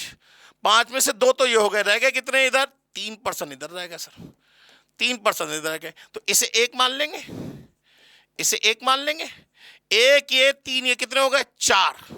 4 पर्सन को सर्कल पे बैठाने के तरीके कितने होंगे? 1 को फिक्स करना पड़ेगा।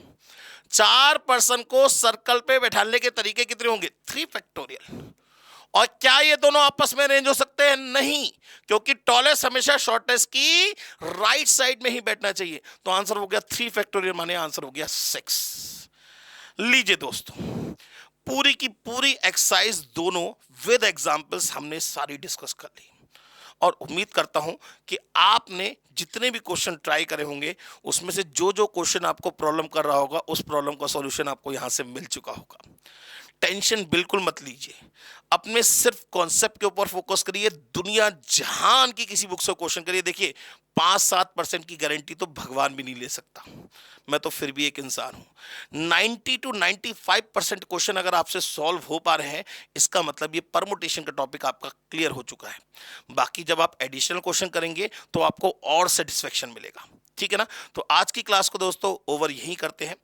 अगर आपको वीडियो समझ में आ रही तो प्लीज वीडियो को लाइक करिएगा। आज की क्लास के लिए thank you very much, take care, God bless you and bye bye.